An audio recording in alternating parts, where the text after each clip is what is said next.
Okay, yeah. So if you look at our calendar, it's right here. We're doing like a big overhaul on our front end. So by January, this is all going to look different. But yeah, so if you want to come to any of these, you just got to let me know. I don't know what you want to do, but like if you have Net Plus, Sec Plus, like CYSA would be good. I know it's a little, this one's far out, but like AZ 104, that'd be a good one to get. But yeah, just come here and let me know. More will pop up too, like January 6th to the 10th, I'm doing Azure 104 too. And I'm going to open that up to the public. So, yeah. Just hit me on Signal. Yeah. And I'll just give you access right away. But then when the virtual training comes up, I'll just add you to the roster. Yeah. That. Start teaching CCNA? I will probably like third quarter. So yeah, just wait. I have it built, the course built, but it's not. I don't have the labs ready. I taught it for one unit and it was really rushed. So my goal next year is to CYSA, AZ104, like full video series, and then I'll make a CCNP public and stuff. So just wait if you want to wait for that. Yeah.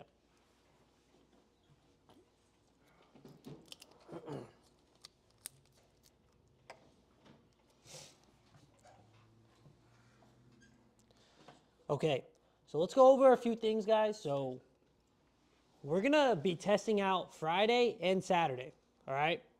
So Friday is going to be 10 o'clock, 12:30, and 1500. I'm putting this on the Signal chat too, okay? And Saturday is going to be the same thing, 10 o'clock, 12:30, and 1500.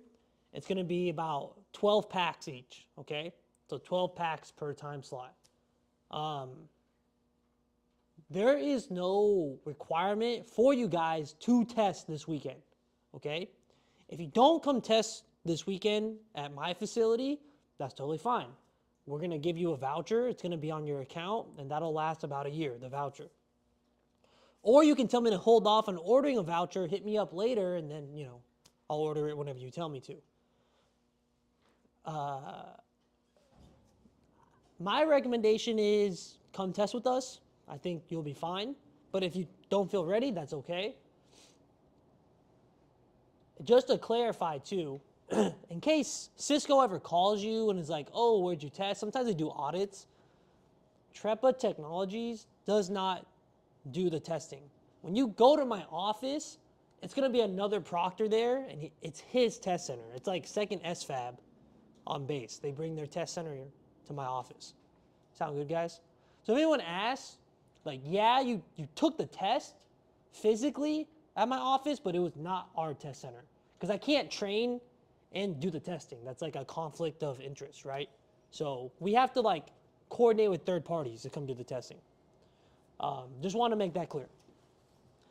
I'm going to put out in the Signal chat on lunch the times, the address. If you're going to come test, I need a thumbs up by tomorrow night, okay? If I don't get that thumbs up by tomorrow night, then I'm assuming you're not testing with us, and I will not take any last minutes, okay? Because I work with a third-party test center, so they have to prep everything, okay? So by Thursday night, probably like 9, 10 p.m., if I don't see a thumbs up from you in the Signal chat that you're set a time, the time can change, but if I don't see your thumbs up on a time slot, you're not coming to test with us, okay? All right. Now, okay, everyone get on your computer. Let's make our Cisco accounts.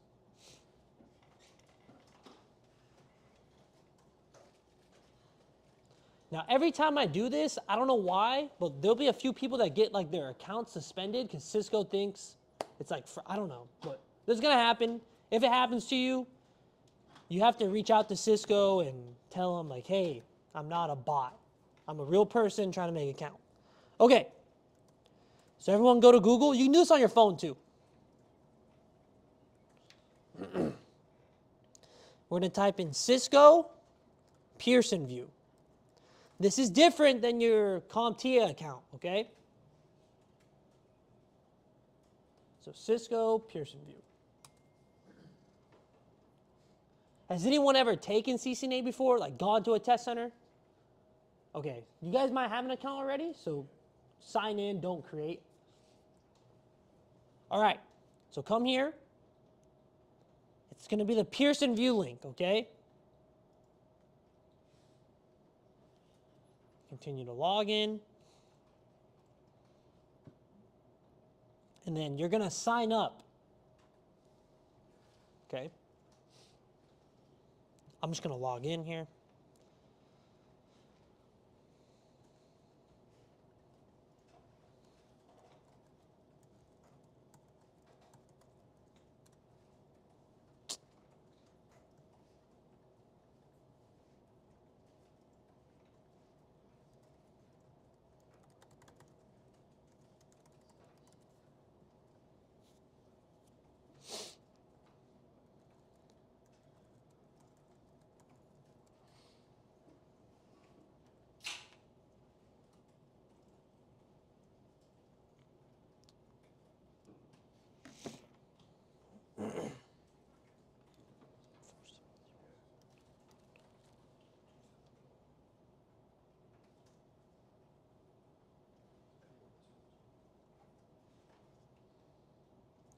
Okay, everyone needs to be here. I'm going to give you guys like 5 minutes.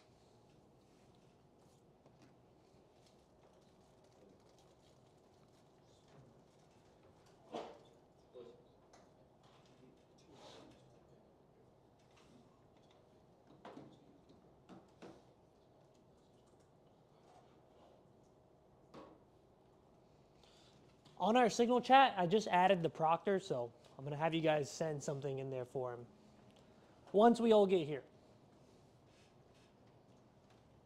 It's not letting me log in. Why? It just keeps redirecting me to like this screen with a bunch of. I don't know. Just try it on your phone.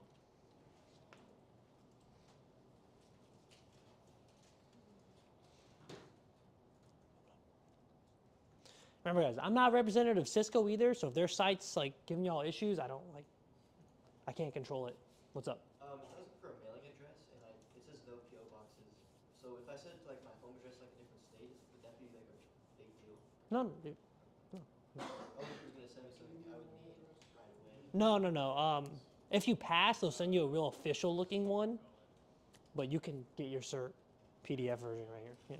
What I've done a lot for my soldiers through NetPlus, SatPlus, all that kind of stuff is I get a lot of the mail comes to my place. Yeah, for these guys. I've done that too for soldiers. Yeah, If you- barracks. Yeah. Yeah, if you guys want to send it to my house, if you don't have a mailing address, I don't mind. I'm gonna post with it, but you know, you can send it. Yeah, every time I hit log in, it just brings up this. I have no idea. I don't know, man. Do you have a Cisco account? No. Are you hitting log in or sign up? Log in. You gotta sign up. So there's nowhere to. So underneath. Mine was doing the same, but I don't know how far it works. I do. CCNA? No, but it's saying I got a Cisco one because it got my old name. Oh, really? Mm-hmm. That's your old name? Mm-hmm. Oh yeah, you got it. Okay, cool. Very good. It's not a touchscreen. Yeah, it is. It's fine. I don't know. You can probably change the name if you want. If you don't Okay. care, you probably have to hit them up. Okay. I'll ask him today. Yeah, there. You on the website there should be like a. I'm gonna check it out. How to update my personal Yeah. information. Yes. Yeah, I think you can. It's like grayed out though. Nah, I gotta call him. Yeah, stay right there because I'm gonna have you send that in a second. Okay. Stay on that screen. AIT? Yeah. Yeah.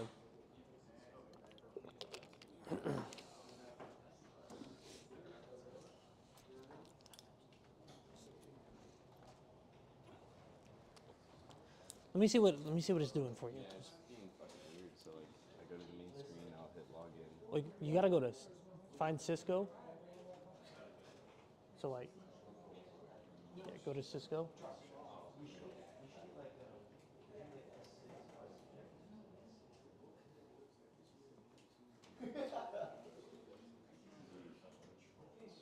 And find Cisco wherever it is.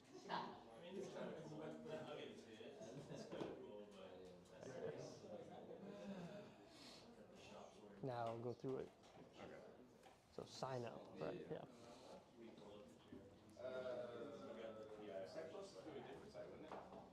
No, Sec Plus is Pearson View, but it's CompTIA, not Cisco. So it'll still be a new account. Did anyone get account suspended when they try to sign up? All right, cool. That's the first time. Where's this dude at? He hit me up, don't worry. All good.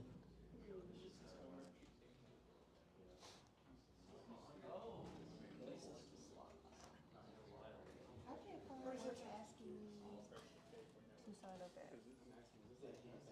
Well, this one was acting weird. Oh, sorry. Yeah, it's basic. Because you gotta go to Cisco.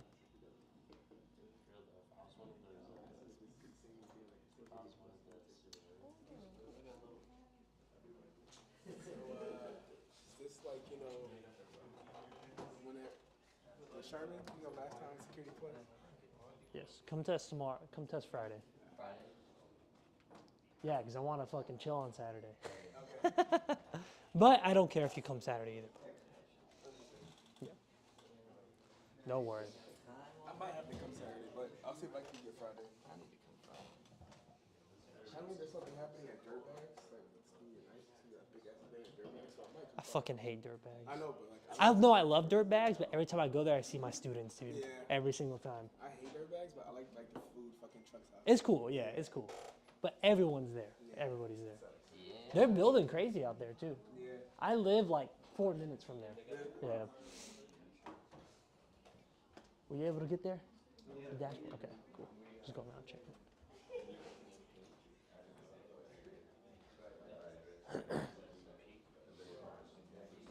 You took CCNA before?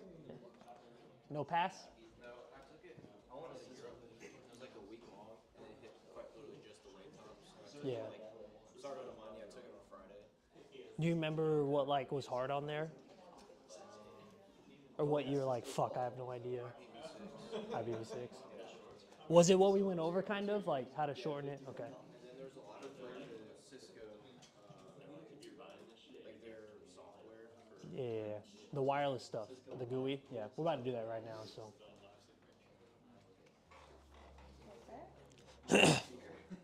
Okay, hey guys, check it out. Everyone follow me. If you're not at this screen, just talk to a buddy if you're still dealing with your account. So everybody hit schedule exam. And then you're gonna hit, it looks like shit on the phone too if you're on the phone, just to let you know. And then hit schedule now. So if you weren't gonna test with us, so the test center that's coming Friday and Saturday, it's a private test center, okay? So if you're not gonna test with us, I'm gonna go through how you would use your voucher and how you could test at home, okay? If you're gonna test with us and you know it in your head, you don't have to pay attention to this, okay? It's pretty simple though. You just go to Proctor Exam, CCNA.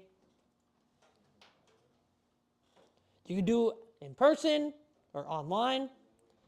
If you hit in person, you want to go to an on-base one. Yes, I accept the terms. Agree. You can click here to do the military ones, like, yes, I have access to base. Don't hit the JCU one. This is actually the test center that's going to come for us on Friday, okay, and Saturday. He's going to make it private. But anyways, we'll hit next. The fuck? This shit happens sometimes. What is, fuck is this? Okay. That one, yeah. Pretty sure that's a horse. Yeah, that's a fucking rabbit. This is crazy. I hate this. They're like crazy. Pearson View's crazy nowadays with this shit.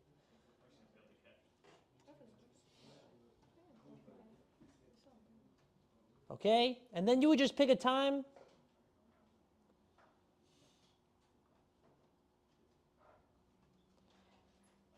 Proceed to checkout.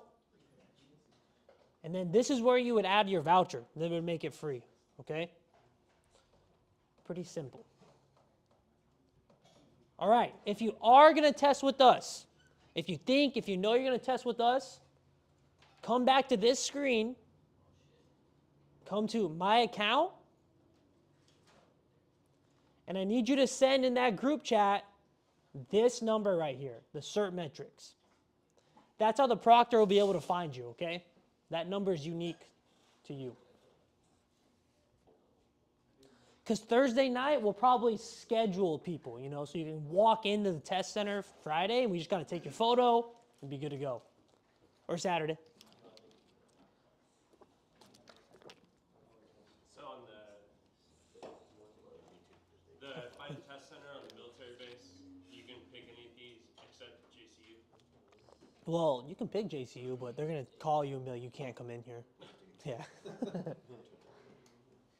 any of them but this top one? Yeah. You see where it says restricted area? Mm-hmm. That means, like, you can't get in there, essentially. Even if you're... Are you in JCU? No. Okay.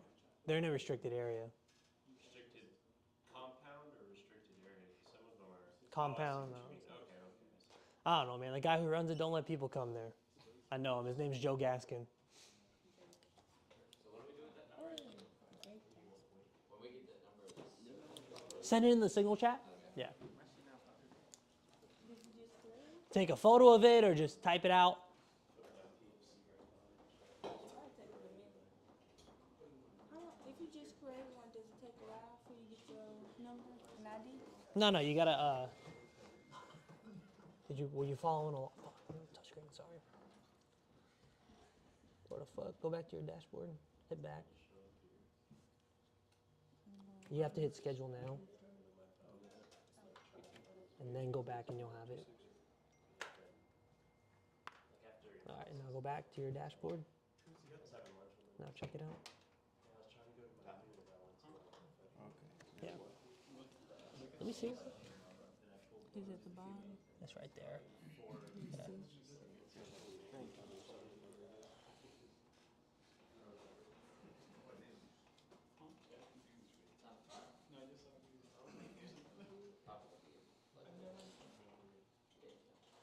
Yeah, if you got a weird Signal profile name, put your name with that ID too, okay?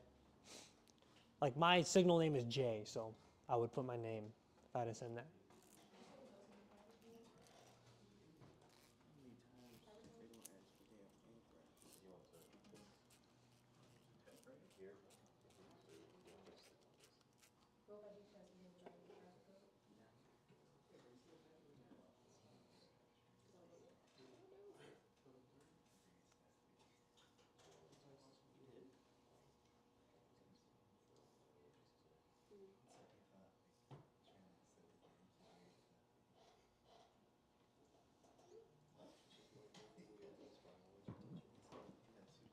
Okay, we're gonna start teaching at 10 o'clock, okay guys? Anyone's account totally fucked up? Everyone's able to make one? Log in? Okay, cool. Get this off the screen. No, he didn't send it. I'm assuming he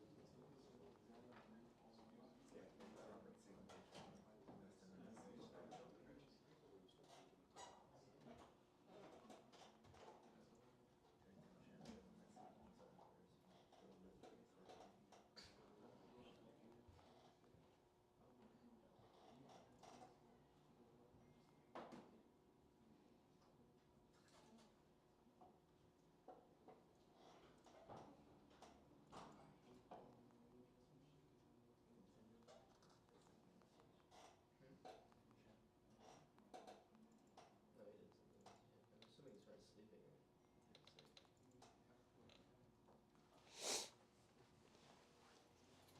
Yeah, so Friday, people that are gonna come test Friday, come test. For the ones that aren't, we're gonna be remote, so we're not gonna come here Friday. Okay. So I'm gonna be on the live stream Friday, just reviewing all of CCNA shit. Okay, just a live review. If you're gonna come test Saturday, or if you're not gonna test at all. Okay, guys. So like tomorrow, I'm packing all this up. All right.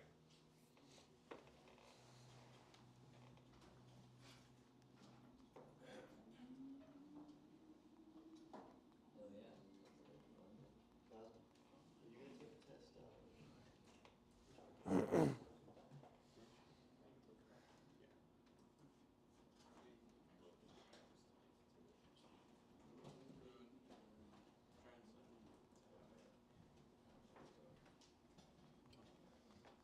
So, me, Butler, Sean Monroe, Sean Love, you guys are all taking it at core. When we talked to them yesterday, they said you can't schedule and test same day. So if we could test Friday, do we have to get that voucher by tomorrow? You guys, oh, you need your vouchers essentially. Okay, I'll order them today. Okay. Yeah. Thank you. Who'd you coordinate with at Core to do that? Is he a civilian? Yeah. Is he cool? Like, is he pretty cool? You should give me his number if you have it. Because maybe I could pay him to come do this shit. We've got that. Yeah. The same guy we were, Okay. yeah, I think he's in charge of it. No, he's not quite in charge. He's the instructor for Net Plus and CCNA over at core. And the proctor?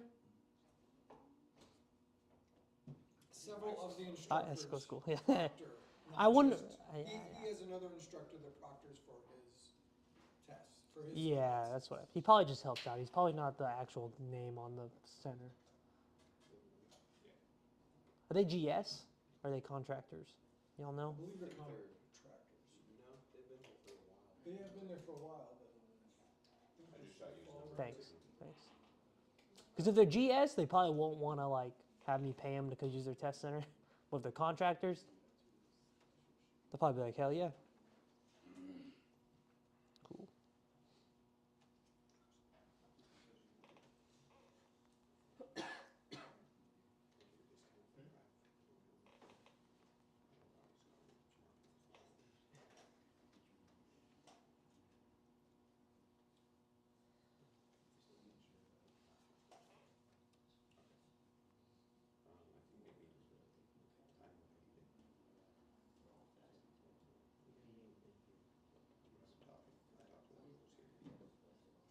Does it tell you if you get it right?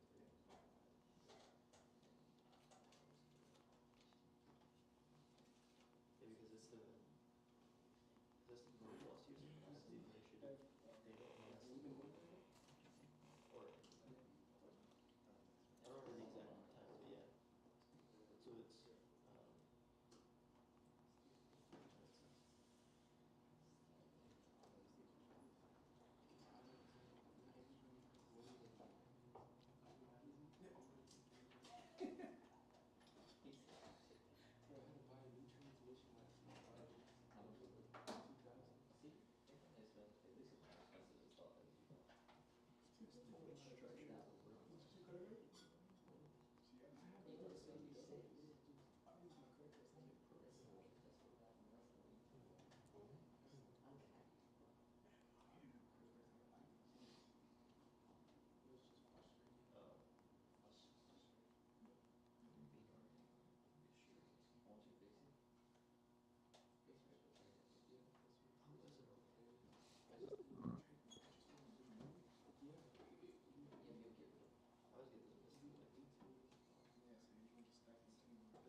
Like you had to be here yesterday. You understand why I said this.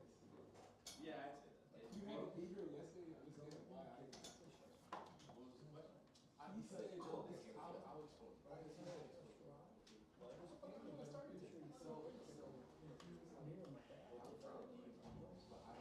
today. Which is fine. I don't want to. Nobody's here. Yeah, I feel like I'm in.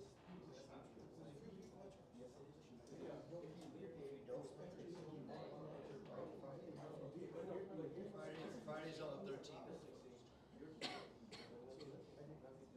I'll adjust that. That's bad.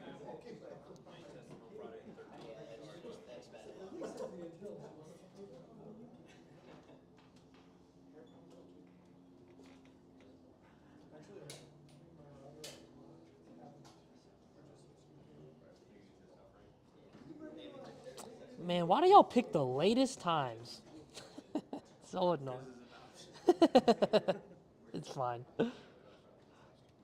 God, y'all some hoes, man, I swear.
This is gonna be 2 times per semester. Yeah.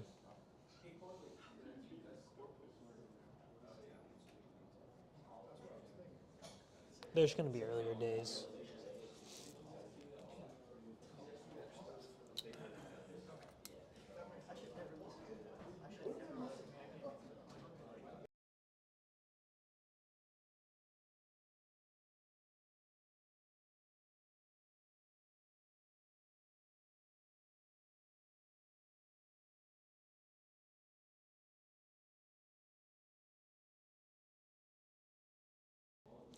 Now, why the fuck would I install an update right now in the middle of the stream?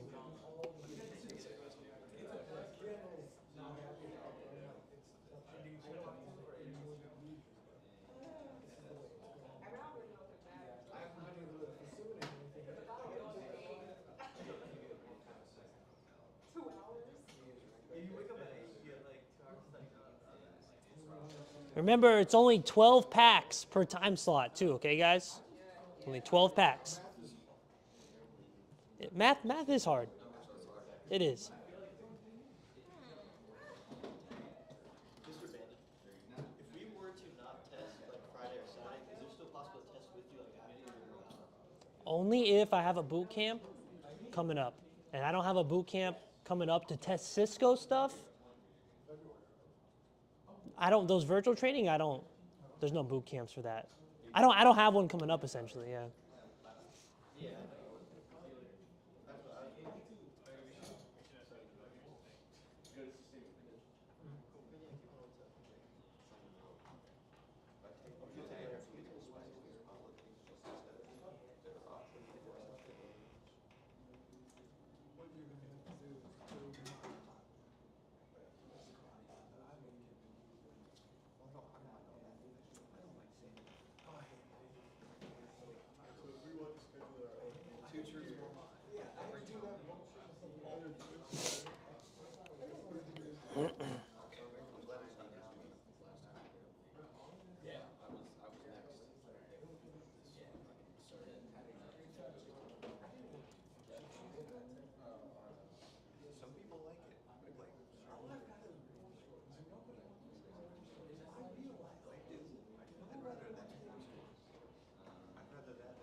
Yes, yes. The only thing I haven't done is every other.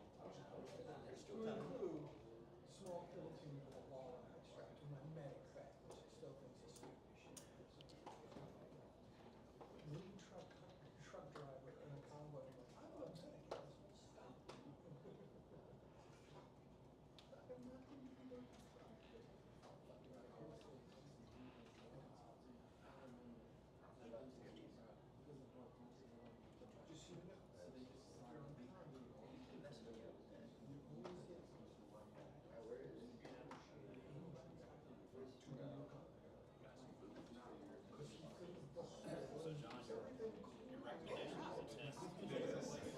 What was that? I mean,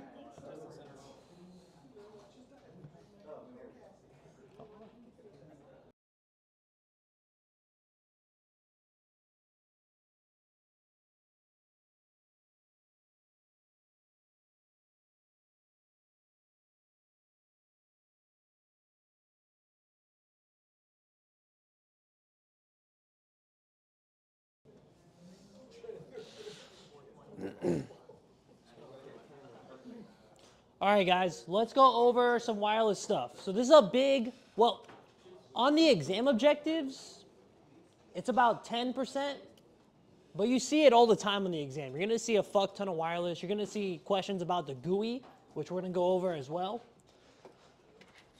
Okay, so this is going to be just a basic overview of Wi-Fi.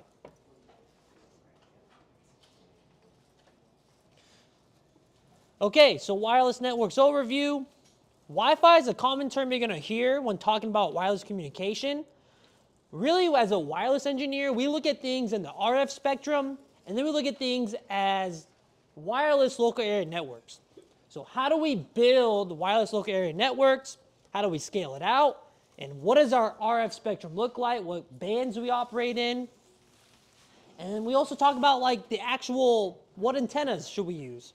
So it's a huge engineering concept, putting in Wi-Fi that's robust, has redundancy, and has high availability.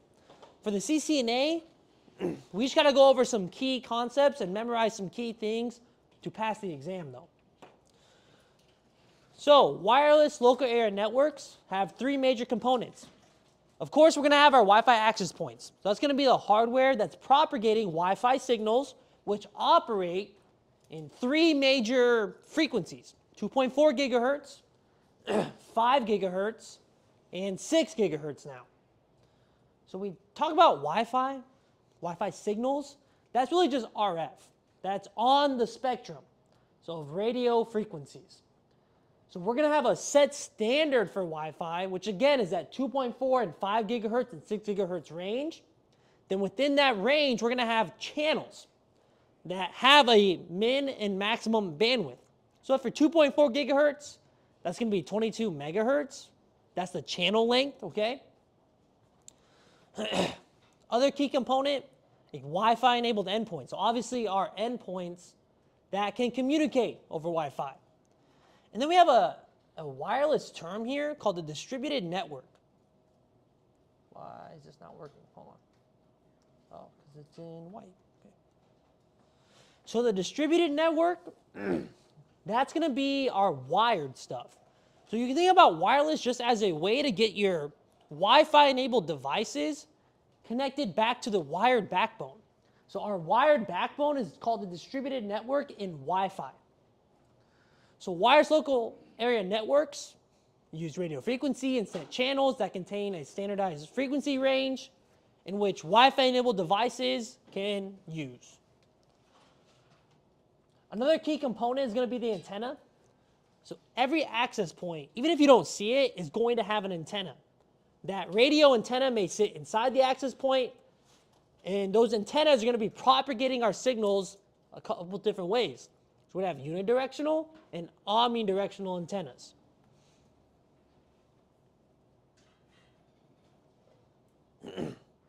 So access points have three different modes: lightweight, autonomous, and cloud-based, which we went over. And all access points are going to transmit an SSID, and that SSID correlates to a wireless local area network. You have to know that, okay? An SSID identifies a wireless local area network. Yes, our access points propagate that. They propagate that signal, which has an SSID, but an SSID does not equal access point. It equals the network behind it, okay?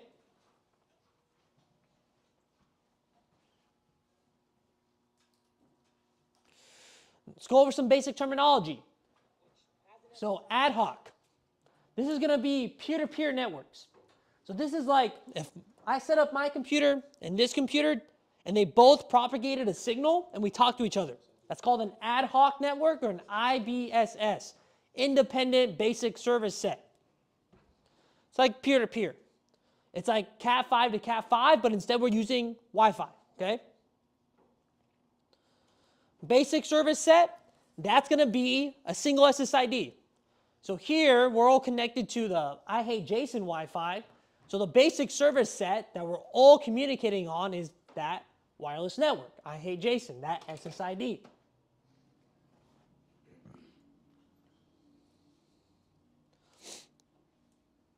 Okay, we can move past that. Some of these we don't need to know.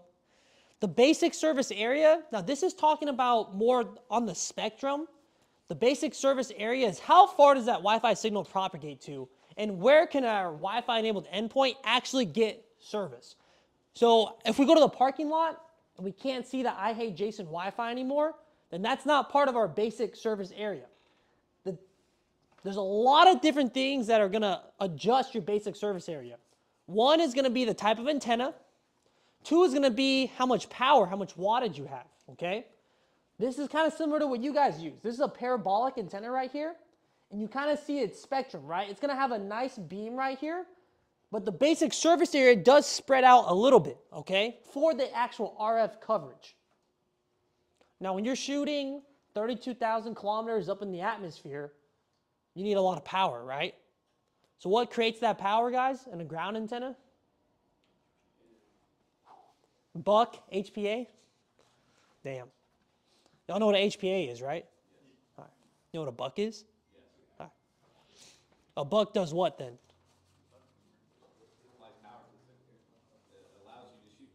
Does it? No. It does a couple things. The high power amplifier does that.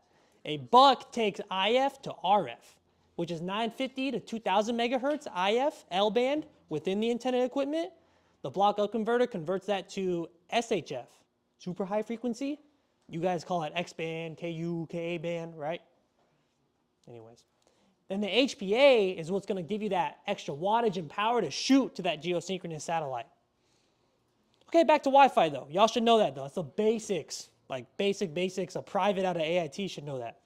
First year.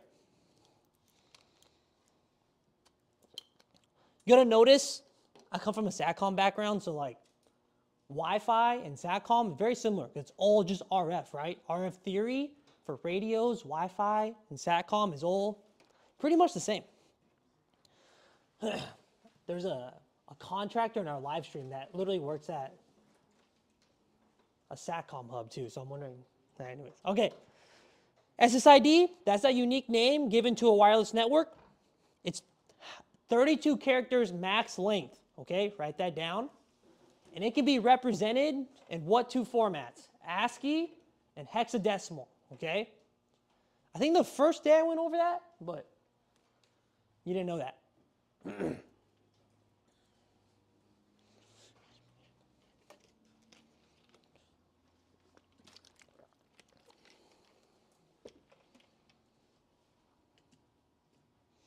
What does an LMB do, guys? Y'all know what that does? LMB on the antenna?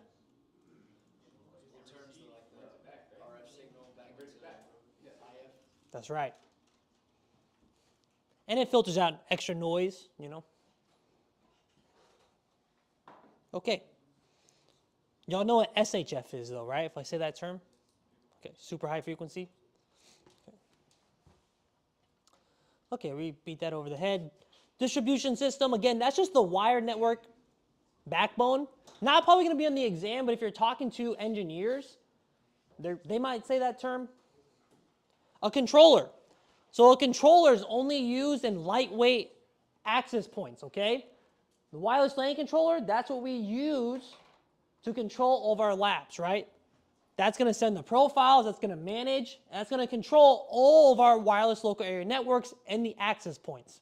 We're going to set what kind of wireless security, what kind of frequency ranges. Let me show you what a controller looks like. This is a UniFi controller, but it's the same thing. Let me go to my home router. So I got 3 access points here. So this is my controller for the 3 access points I have in my house. You can see if I want to make it, I can view and monitor everything from this centralized portal for all these access points, okay? And if I want to make changes, I can come here and make changes to my Wi-Fi networks, okay? I can put if I want to hide my Wi-Fi name, if I want to set up radius, other things, right? This is what a controller looks like. This is a UniFi controller. The Cisco controllers are going to look way more robust, and we'll go over them. But just to give you a small example. Okay, roaming. When you want to enable roaming, write this down. That's 802.11r. Just for the note, roaming equals 802.11r. So what I mean by roaming is that we enable our users to have a seamless connection throughout our entire environment. So when we set up infrastructure mode, lightweight access points, we're going to have multiple access points throughout our compound, whatever that compound is, emitting the same SSID that correlates back to a wireless local area network. So if we have an SSID for the accounting VLAN, the accounting department, if they have to go from their office across, we're on a big compound, imagine, across the street to like the sales team, and they want to stay connected the whole way, we have to enable roaming, okay? That's going to be in the GUI when we do that too. When we set up a wireless local area network to be propagated, we have to, it's a little button that you have to enable, 802.11r, okay? It's also called ESS, just an extended service set, where all those access points are, they understand that they're part of the same basic service set. So like, hey, we're all part of this SSID. We're all part of this network, okay? So when our users hop from one access point to the other, there should be seamless connection. All right, let's go over some RF fundamentals. So here, you guys have probably seen this range before. So RF, it's a unit of measurement in hertz, right? So a single sine wave is a hertz. And then as that gets tighter and longer, that changes our frequency, okay? I don't want to spend, we don't want to spend too much time on this shit, even though I'd like to. Okay, so amplitude is the strength or power of an RF signal. All right, we'll move on. All right, I'm just going through stuff that's not going to be on the exam. We don't need to know how to measure power. It'd be cool to go over this, but whatever. Watts, right? That's a measure of power, okay? Decibels is how we express the power ratios in Wi-Fi and also in RF, right? When we look at the signal to noise ratio, we're measuring that in decibels, right?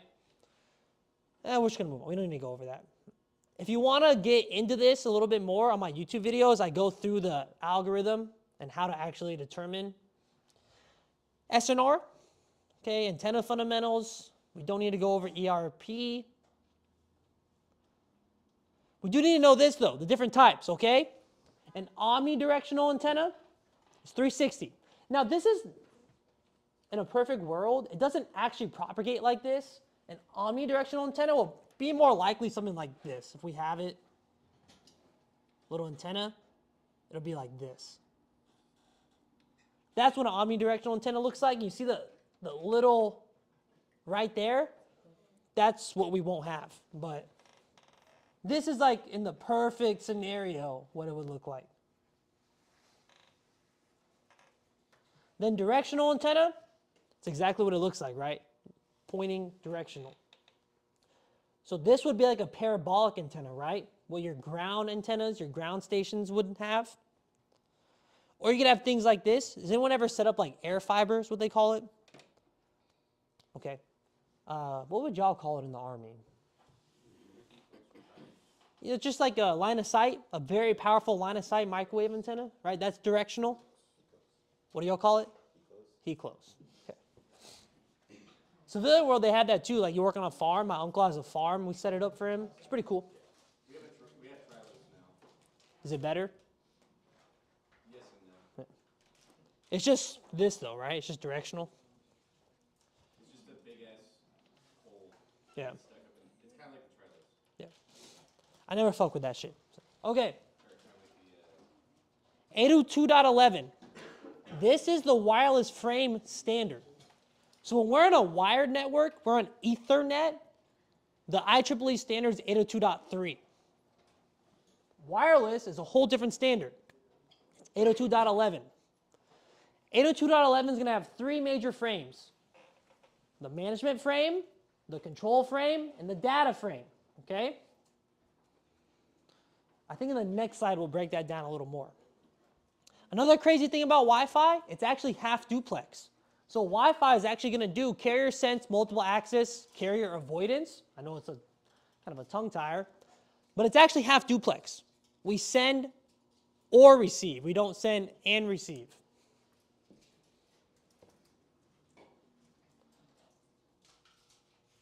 Here's the frame format. So I was drawing layer 2 headers this whole time for Ethernet. For a layer 2 Ethernet wired standard, this is the 802.11 standard. So we still have a source and destination address for the MACs, but then we also have a receiver and transmitter address just for that access point to Wi-Fi enabled device connection.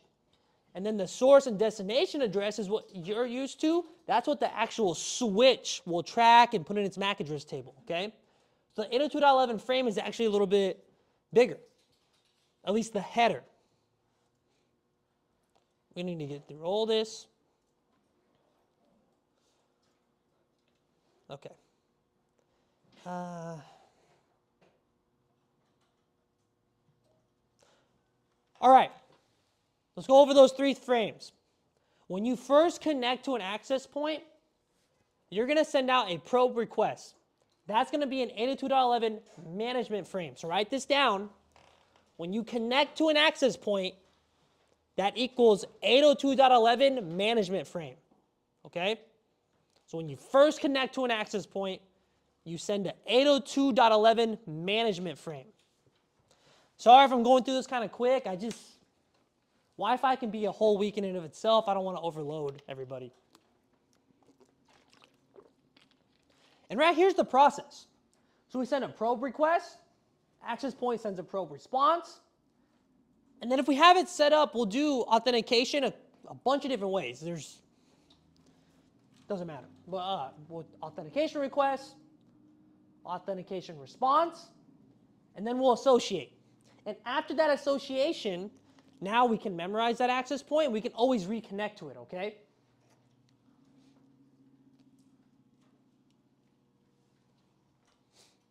So 802.11 management frame is what we use to first connect to an access point.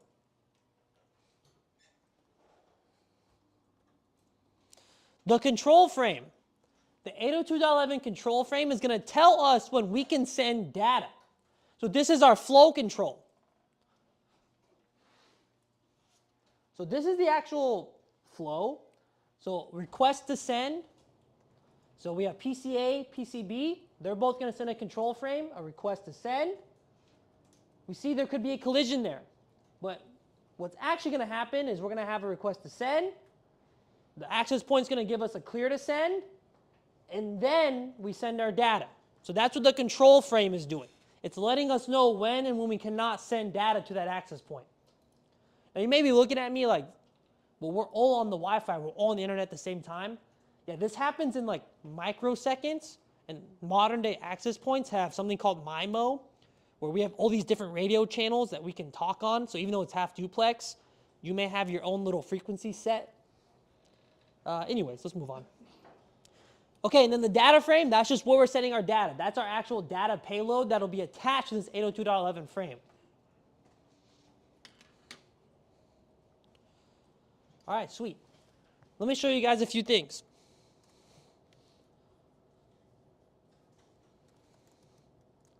I'm going to open up Wireshark, and I'm going to open up something called Insider, where we're going to look at our spectrum right now.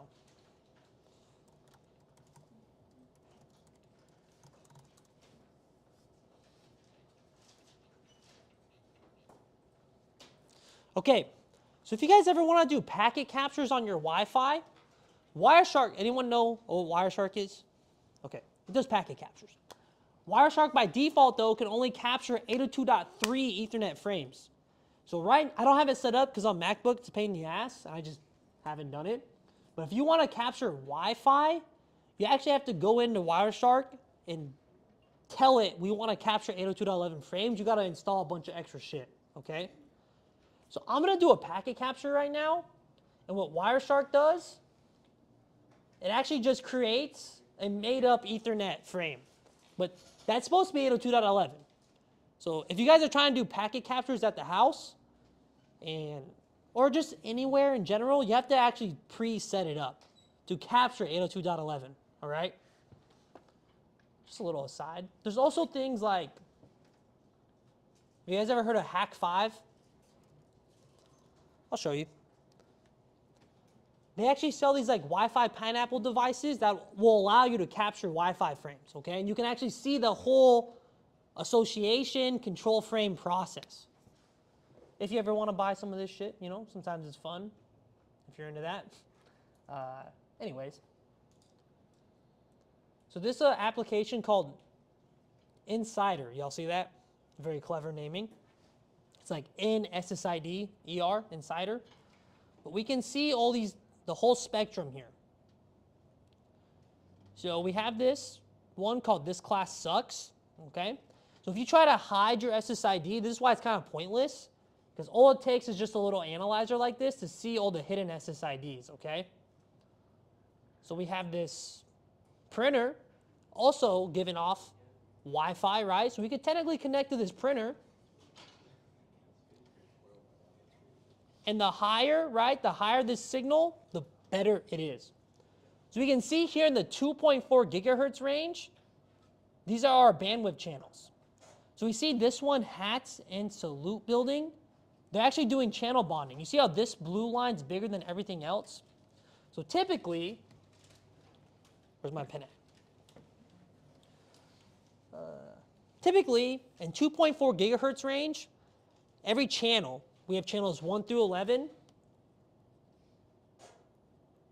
A channel is going to equal 22 megahertz.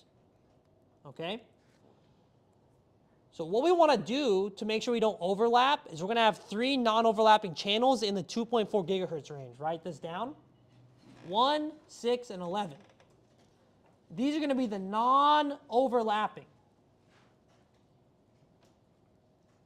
So what we're saying here is that if someone's on top of us, it could degrade our signal, okay?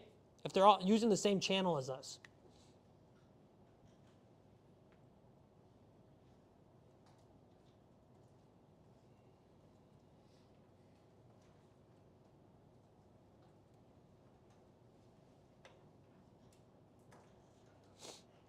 So the 2.4 gigahertz range has 11 channels to use. Each channel is 22 megahertz. So that's like our bandwidth too. That determines how much of the spectrum we have to transmit data on. So this SSID, This Class Sucks, and this one, I Hate Jason, are both 22 megahertz. And you see they're on different channels. This one starts at channel 6, and this one starts, technically like channel 1, but starts over here, right? So those are non-overlapping channels. Make sense? On the actual spectrum. Now this guy, Hats and Salute Building, they're doing something called channel bonding. So they combined 2 channels to give increased bandwidth. So they actually have 44 megahertz. So it is something you can do as well. You can do channel bonding. Now over here is the 5 gigahertz range. So they come in 40 by default, but can go up to 80 megahertz. All right? You can see that over here. So I wish I could zoom in better, but it's whatever. This right here, 20 megahertz. And then you see some smaller ranges in the 5 gigahertz range, okay? There's a lot more channels in the 5 gigahertz range that are non-overlapping that we don't have to memorize, okay? You will have to memorize these channels, though, in the 2.4 gigahertz range. So you may be wondering, why do we have both? So 2.4 gigahertz. If we look at that at its sine wave, its frequency is not going to be as tight. So it may look like this, okay? When it's longer like that, the frequency, it can go farther with less power, right? It can go way farther. So we don't need as much power for that, the distance, so we get a bigger service area, and it can go through objects better, okay? There's not as much path loss. But because of that, we get less speed. Our bandwidth isn't as much. We get less bits per wave with 2.4 gigahertz, because you see our frequency. But with 5 gigahertz, this is what it would look like. So we get way more data. But because of that, we need more power. We need a better antenna to propagate that signal. And then we have more path loss. So 5 gigahertz cannot go through walls as well. It gets a lot of interference a lot easier than 2.4 gigahertz. Sound good, guys? Okay. So like if our access point is right in the middle here, I would connect to the 5 gigahertz range. But if I was downstairs at the end of the building, I'd probably be better off connecting to the 2.4 gigahertz range. Okay? There's something that you're going to have to know. If you want your client computer to automatically switch between 2.4 and 5 gigahertz range for the same SSID, because it's possible, write this down. It's called client band select. So if you get a question that's like, hey, how do we let our users switch between frequency ranges? The answer, client band select.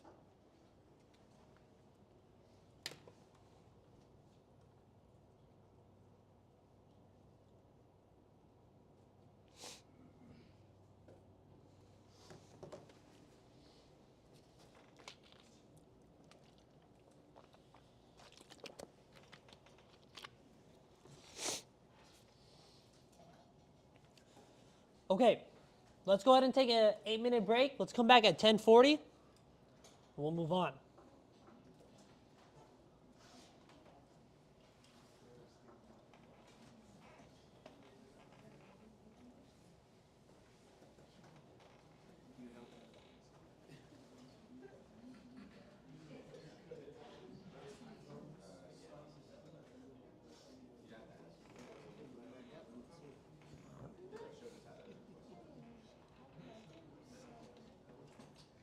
They said it was supposed to be 65.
like, all right, boom, I need y'all.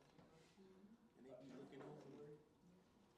But hey, to be fair, I was very rough for him at 6 months. It's partially my fault. Yeah.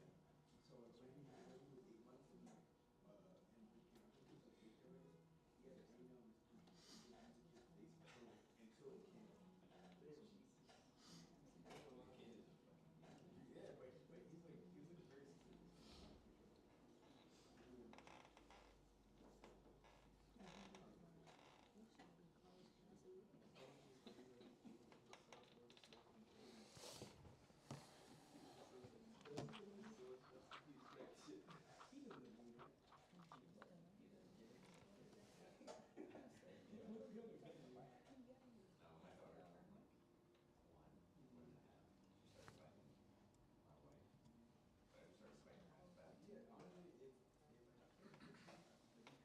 Thailand and watch him play 5 games and get confidence.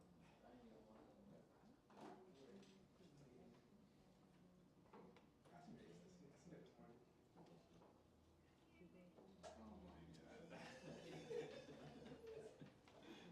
Yeah, he's playing. That's next one. You watch that one? He just get mad at me. This was actually funny.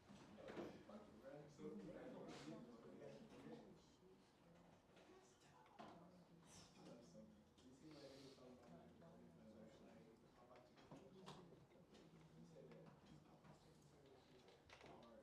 He said it's actually kind of dumb. Always listen to Poppy said something to you, but don't make your Popeye chicken sandwiches. It's good. But someone told me like sometimes rap. How's that? Daily sentences. So that's what they do. They send you 4 rounds. They send you 4 rounds as one correct answer. They gave 2 correct last year. Can't do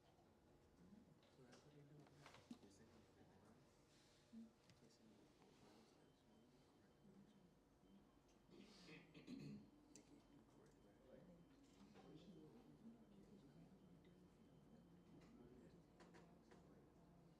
do, like if you go to double jeopardy and you forget or have a talk with them and you do it again when it comes to you do the same stuff.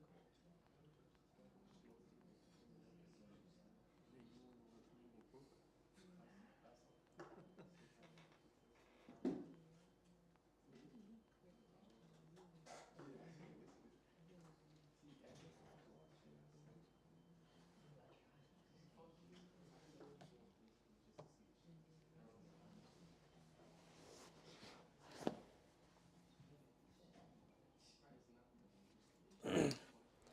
All right, guys, let's go over some wireless standards and architecture. We're going to go over this slide. Then we'll go over the next slide deck where I'm going to show you how you would deploy a wireless local area network. Then we'll break for lunch. Okay, so here's the actual 802.11 standards. So we've gone through a lot. So 802.11 all the way to 802.11ax. These are like the alternate names they're given. So you guys may see this more often, like Wi-Fi 6, Wi-Fi 5, and Wi-Fi 7 just came out. It's not on the exam objectives though, so we won't go over it. But yeah, just go ahead and take a look. So 802.11 AC is just 5 gigahertz. You have to memorize that, okay, guys? When you see this max data rate, it's not something you have to memorize, but just know that that's like in a lab environment, meaning someone put a super high-powered antenna with an access point doing straight 802.11 AC, and that's their max data rate they got, don't be expecting that like in everyday life, right? It just gotta be somewhere in there, right? What was that? It just gotta be somewhere in there, right? Yeah, 802.11 AC is just 5 gigahertz. Is that what you're asking? No, the data rate. No, that's just what they say the max data rate is for this standard, but don't expect that like in daily life to get 6.93 gigabits of speed.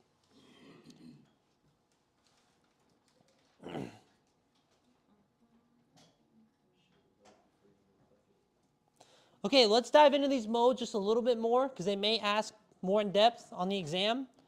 So autonomous mode operates independently. It does not have a controller. When you manage it, it's going to be through a GUI.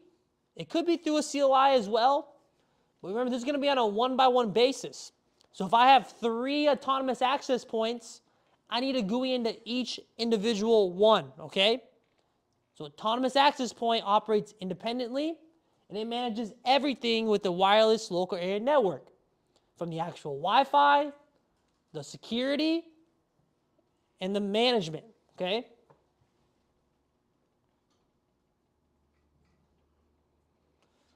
Okay, so what it may look like. Lightweight mode. So when you have an access point, a LAP, lightweight access point, it needs a controller. It needs a wireless local, we call it WLC, so wireless local area network controller. And everything's going to be managed from that controller, okay? The only thing that access point is doing is just sending out that Wi-Fi signal for Wi-Fi enabled endpoints to connect to. We're going to have 2 tunnels here that the access point makes to the controller. So we have a control tunnel. That's where all the profiles are going to be sent. So the actual management is going to be done through that control tunnel. The data tunnels where actual Wi-Fi clients, their data payloads are going to go through that CAPWAP tunnel back to this wireless local area network controller. Then the controller will decide where to send those endpoints traffic, okay?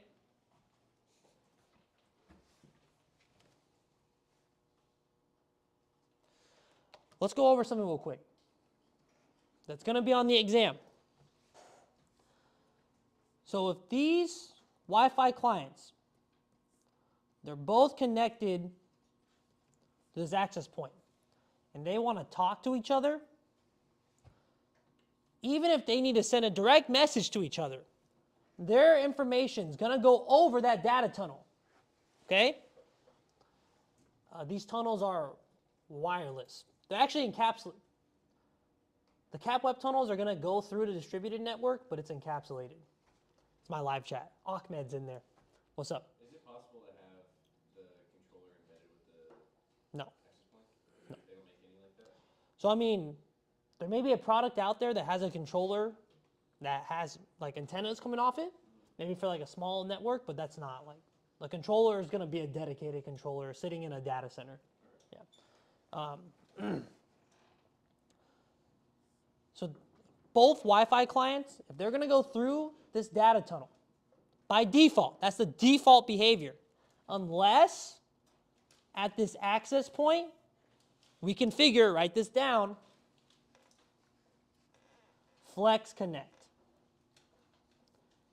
If we configure that, and this will be done at the controller, like in the controller, we're going to say, hey, for this profile that we're going to put on these access points, we're going to allow them to do Flex Connect. Then these clients can talk without going through that CAPWAP tunnel back to this controller, okay? So then in that scenario, they'll be able to just directly talk to each other through that access point, okay?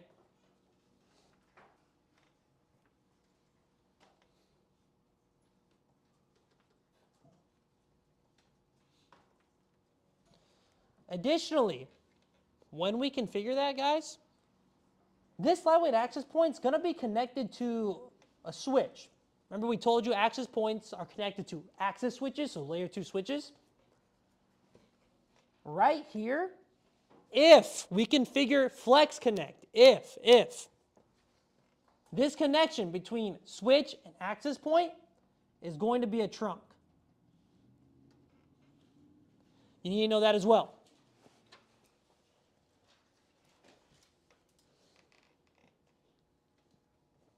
All right. Another thing for the exam. This wireless LAN controller, typically it's connected to like a distribution switch, a big beefy multi-layer switch. Sit in our data center, more likely, or on-prem data center. When we connect it to that distro switch, what do y'all think we're going to do with these ports here? If we have 4 connections to that distro switch, what are we going to do with them? Ether channel. We're going to bundle them, okay? But on the controller, it's not called Ether channel. It is called LAG. Link Aggregation Group. Now, LACP is going to be what's used, okay? But it's called LAG on the wireless local area network controller.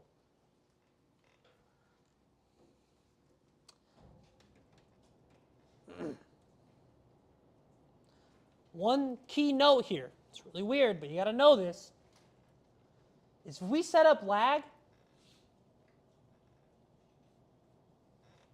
like let's say the controller's on, okay, it's working, and we plug in more interfaces and we set up lag, we have to reboot the system, okay? We have to reboot the system for it to come up.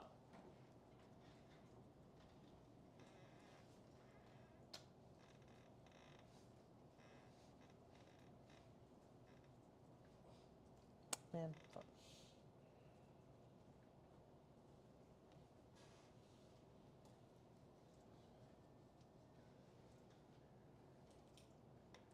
And it's just something else you got to know.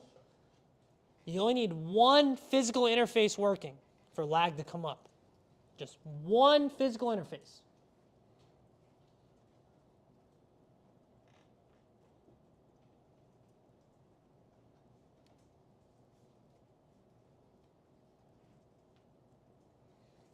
Okay, you memorize those things, be pretty good to go. Now, obviously, the best way to memorize this is to lab this shit up, okay? I don't have it here with me, because I just honestly forgot last night, but if you ever want to lab this up, if you watch my wireless videos, I show you how to set this up in EVE-NG, where you actually put a wireless LAN controller in EVE-NG, and it can control a physical access point, okay? So it is possible to lab it up. Have you guys used Packet Tracer? So you can do this in Packet Tracer. You can set up a wireless LAN controller, but it's like so limited. You can't do shit in it, but it will show you what the GUI could look like, all right? Anyways, like you won't be able to set up security, QoS, and Packet Tracer. You get such limited functionality. I hate it. But, I mean, for maybe your guys' level, that's okay, just to see it. Okay, moving on. We went through that. This is not on the exam, so we're not going to go through it. Don't worry about it. Here's what that CapWeb tunnel looks like. So when that access point's connected to the switch, when we're talking to that switch, it's layer 2, right? So we're going to have an original packet. CapWeb literally, it encapsulates it, okay? Control and provisioning of wireless access points, what it stands for. You don't need to know that. But it's an actual tunnel header. You guys use GRE tunnels, correct? Same thing. A GRE tunnel encapsulates the original IP header. CapWeb does the same thing, just for access points to wireless controller, okay? You don't need to write anything down there. It really, this part is really not on the exam, so we don't need to go over it. Okay, cloud-based access points. They're going to function very similar to lightweight, except those access points are going to reach out to a cloud controller. So the cloud, what is the cloud? That is just another data center managed by a cloud service provider. Cisco Meraki is huge. If you guys go work in the civilian world, and I mean pure private sector, not working within DoD, Meraki's everywhere, okay? It's Cisco, but Meraki's all cloud-based. So all their switches, Meraki routers, Meraki access points will all be managed by a cloud dashboard that you can access over the internet. Okay?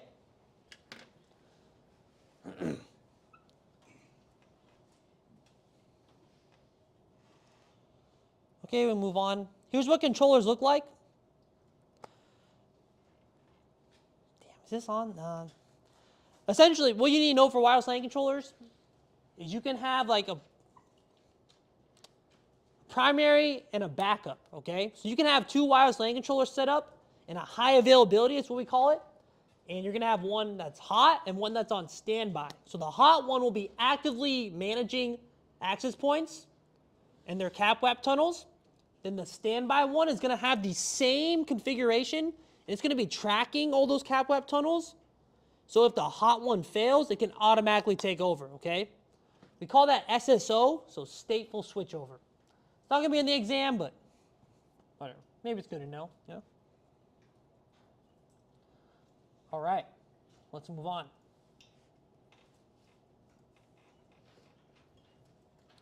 Okay, so let's go over how we actually deploy a WLAN. So check out this diagram real quick, okay? Let's break it down. Where's my pen at? There it is.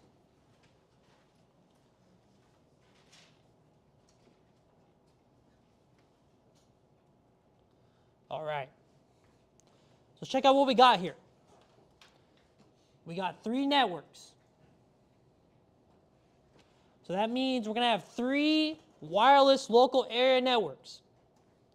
We have our wireless local controller connected to this layer 3 switch via a trunk, okay?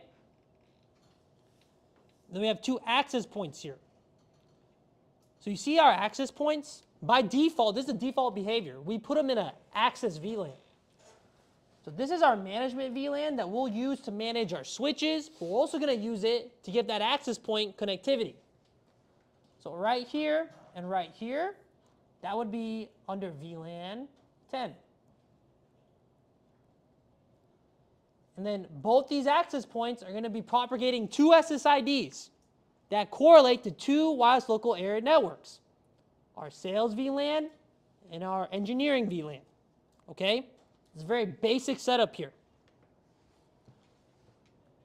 All right. Let's move on. So on the switch, here's what we're going to do. We're going to set our access ports. We're going to set the trunk to the wireless local area controller. Our VLANs, right? So pretty basic, okay? You guys know how to do all this? We're going to create a DHCP server so that our wireless access points, when we bring them up, they're going to automatically create a tunnel to the wireless LAN controller. Remember DHCP had talked about different options? So who remembers what option 150 is? You got to know that. Call manager, yeah, VoIP. Then option 66, option 67, y'all remember? Pixie. Option 66, that's the IP address to the Windows deployment server.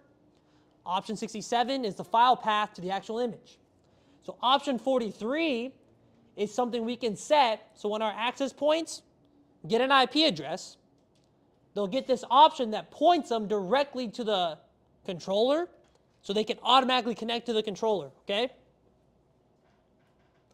We also need our timing set in the entire network. Okay, so important, check this out. You're gonna have to write this down. Here's our wireless local controller. They're gonna have a console port that's what you're used to. Just like on a switch or router, we have that console port. But then we're gonna have that service port. So the service port is out of band management. The service port can operate in like that VLAN 10, that management VLAN. And that will allow us to connect to it without actually being on the network, right? Consoling in. It's called out-of-band management. Memorize what that service port is. It's a dedicated management port for OOBM.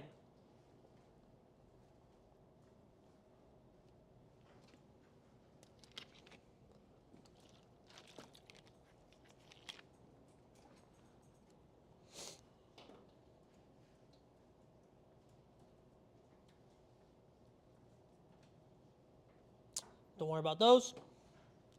So when we access our wireless LAN controller, here's what it looks like when it boots up.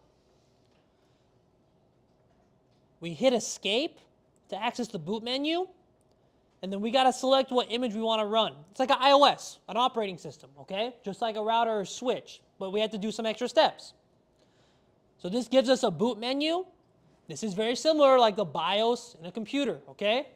Now this is initial config, so this is like out of the fucking box, right? Obviously, if you're rebooting a wireless LAN controller, you don't need to do this if it's already been up. And I have a YouTube video that literally does this all in real time too, if you want to check it out. So I hit 4 here because I wanted to clear the configuration and like do it from pretty much like default it.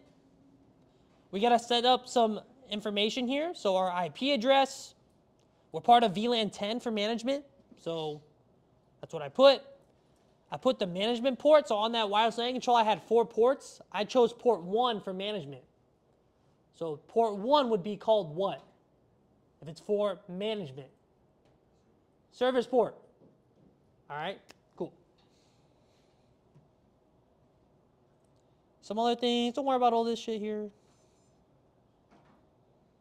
Don't worry about this. Okay, when we access the wireless LAN controller, that's what it looks like. It's just basic, just a basic login screen, okay? We have to enable the license on it. So Cisco's big on licensing, all right? It's fucking super fucking annoying. But we gotta give it a license so we get full configuration. So Packet Tracer doesn't do any of this shit. Packet Tracer will literally have this screen, but like literally fucking everything is like grayed out besides a few options. So if you want to do some real world shit, do it on EVNG or go buy one of these on eBay. It's like $100. And in the private sector, if you're applying for a network engineer job, they will expect you to know this shit. Now in DoD, obviously not. Okay, so I'm going to add my license there. Boom, set it. Now here's what, I was going through this, what you guys need to know. So when I create a wireless local area network, so in the GUI, right, you hit WLAN, you create a new one, you give it the name, you give it the SSID, then this ID is just unique to you, whatever. Okay, you set the SSID here. See this radio policy? So if I wanted something just in the 5 gigahertz range, I could put 802.11.AC, okay? If I want to broadcast the SSID, I hit that. If I want it hidden, I uncheck that. That's just under general. Now let's get into security. So if I want to set up security policies, I do it here, okay? We'll go over security in a second. We have a QoS policy. We do it under the QoS tag. There's some default quality of service that we can set on our access points. Okay, I wish I could zoom in here. Maybe you guys might have to bring this shit up on your own computer. But let's break this stuff down. This is going to be our wireless security section because this is going to be very important to the exam. So we have 3 security standards that we use. WPA, WPA2, WPA3. Wi-Fi protected access is what it stands for. This is going to be different encryption standards on all these, okay? WPA uses TKIP. This is no longer secure, all right? But you need to know it. Because sometimes if you have an older device connecting to an SSID, connecting to your access point, and it goes to TKIP and WPA, it reverts everything else back down. Okay, so that's some real world stuff. WPA2 uses AES encryption, but only 128 bits. Okay, this happens every class. Someone looks this up and tells me I'm wrong. I get it. Just Cisco CCNA test, okay? AES for WPA2 is only 128 bits. Sound good? Yes, as the years went on, after this initial standard came out, they added more bit key length to it. WPA3 also uses AES, but it has all 3 bit sizes.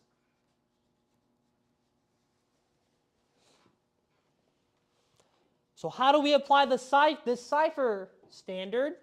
In WPA2, we use CCNP, Counter Cipher Mode Protocol, something like that. WPA3, we use GCMP. It's like Galileo's Counter Mode Protocol. Oh, what's up? We're going to be done in like 10 minutes. We'll go around and get them. Any questions? Write that down and memorize it. Then for both of these, we have 2 different ways we can configure it. We can set up WPA2 and WPA3 PSK, sometimes known as personal. All right? That means we log into that Wi-Fi with just a password. Okay, guys? It's just a password. What you do at your house, you just set a password, and that's how you get access to that Wi-Fi. Or we have enterprise. That's where we have a username and password, and that's when we have to have AAA servers. So we have to have an actual authentication server on our network to do enterprise. And we point to that AAA server right here. Okay?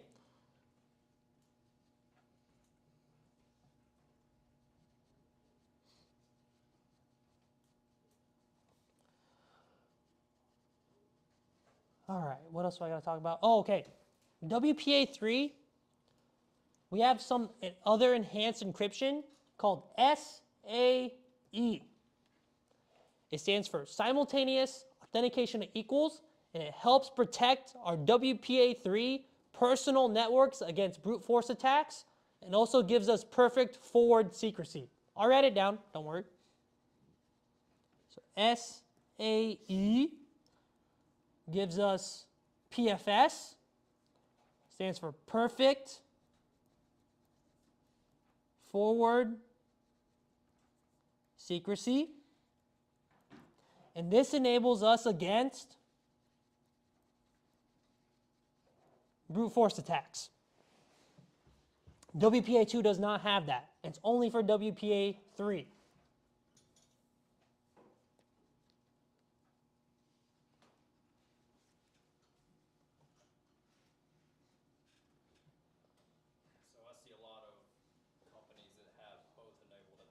Yeah. It's pointless. Yes. It's going to divert to WPA2. Yep. As long as there's a computer in that SSID on that access point connected via WPA2, everything gets back pushed down. Yes. Well, hopefully it'll catch up, eventually. But yes, that's why we still have to learn these older standards, though. That's why. Okay. So if I want to configure encryption for WPA, what am I looking at? TKIP, okay? If someone asks me, what's the enhancements to protection on WPA3, what's the answer? SAE. Okay, guys? All right, I think that should be good for the exam. Do y'all see this? I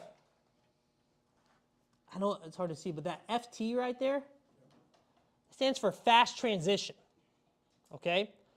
So if you want to enable fast transition, you have to click enable right there. I know it sounds silly, but you got to remember that. If you want to enable fast transition, you have to enable FTPSK. Sound good? Okay, very specific, but there's a reason I'm saying it.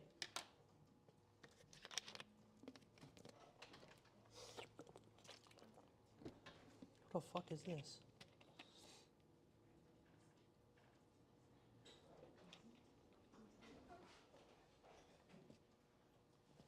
Okay, let's go to lunch.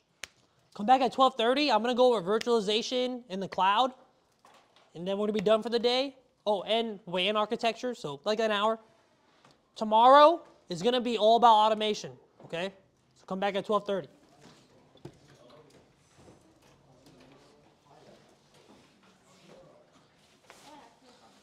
Is it still raining? All right, cool. Let's go get it. It's in my truck.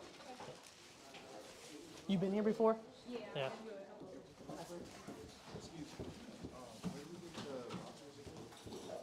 I'll show you.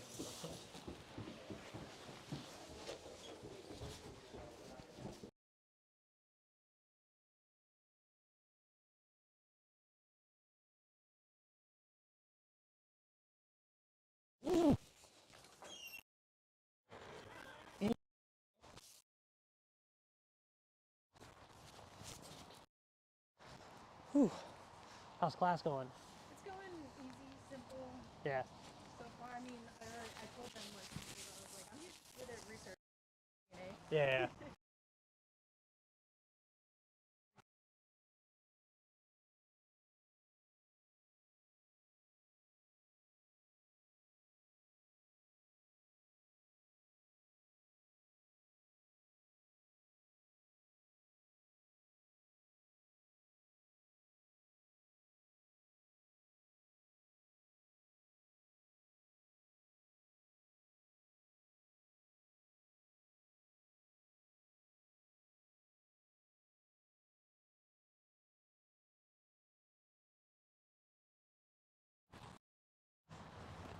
I got more people coming, so I gotta bring these up there anyway. So.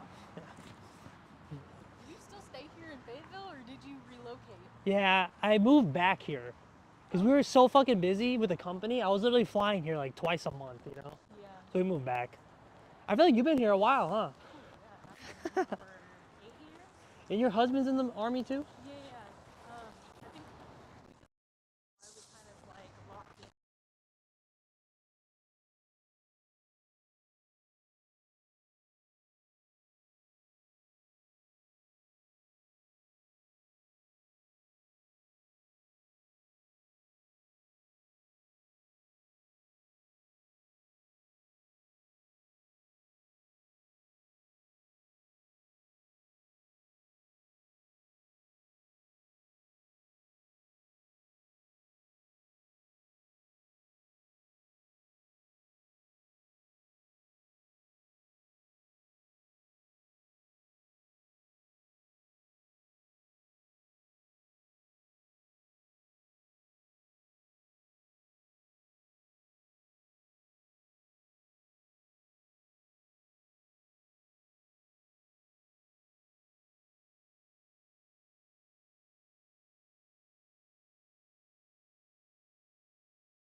Take this shot. Do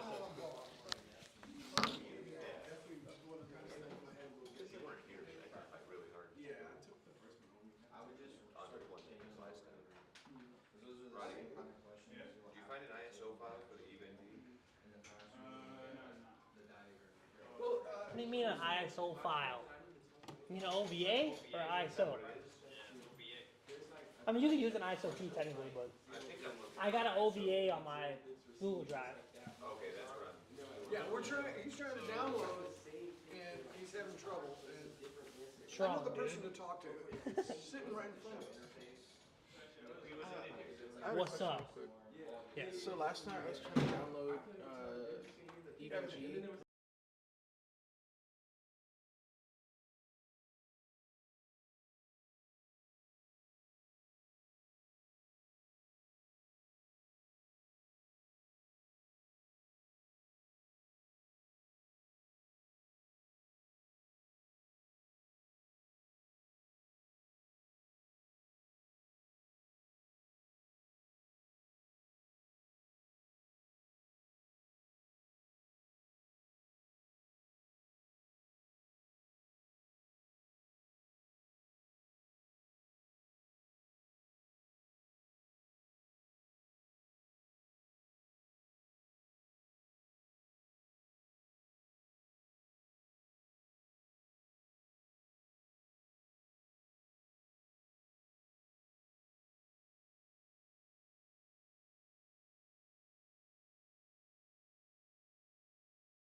All right, let's go ahead and finish up for the day. So we're gonna go over VPNs right now. So VPN technology that you guys do use is something called GRE. It stands for Generic Route Encapsulation.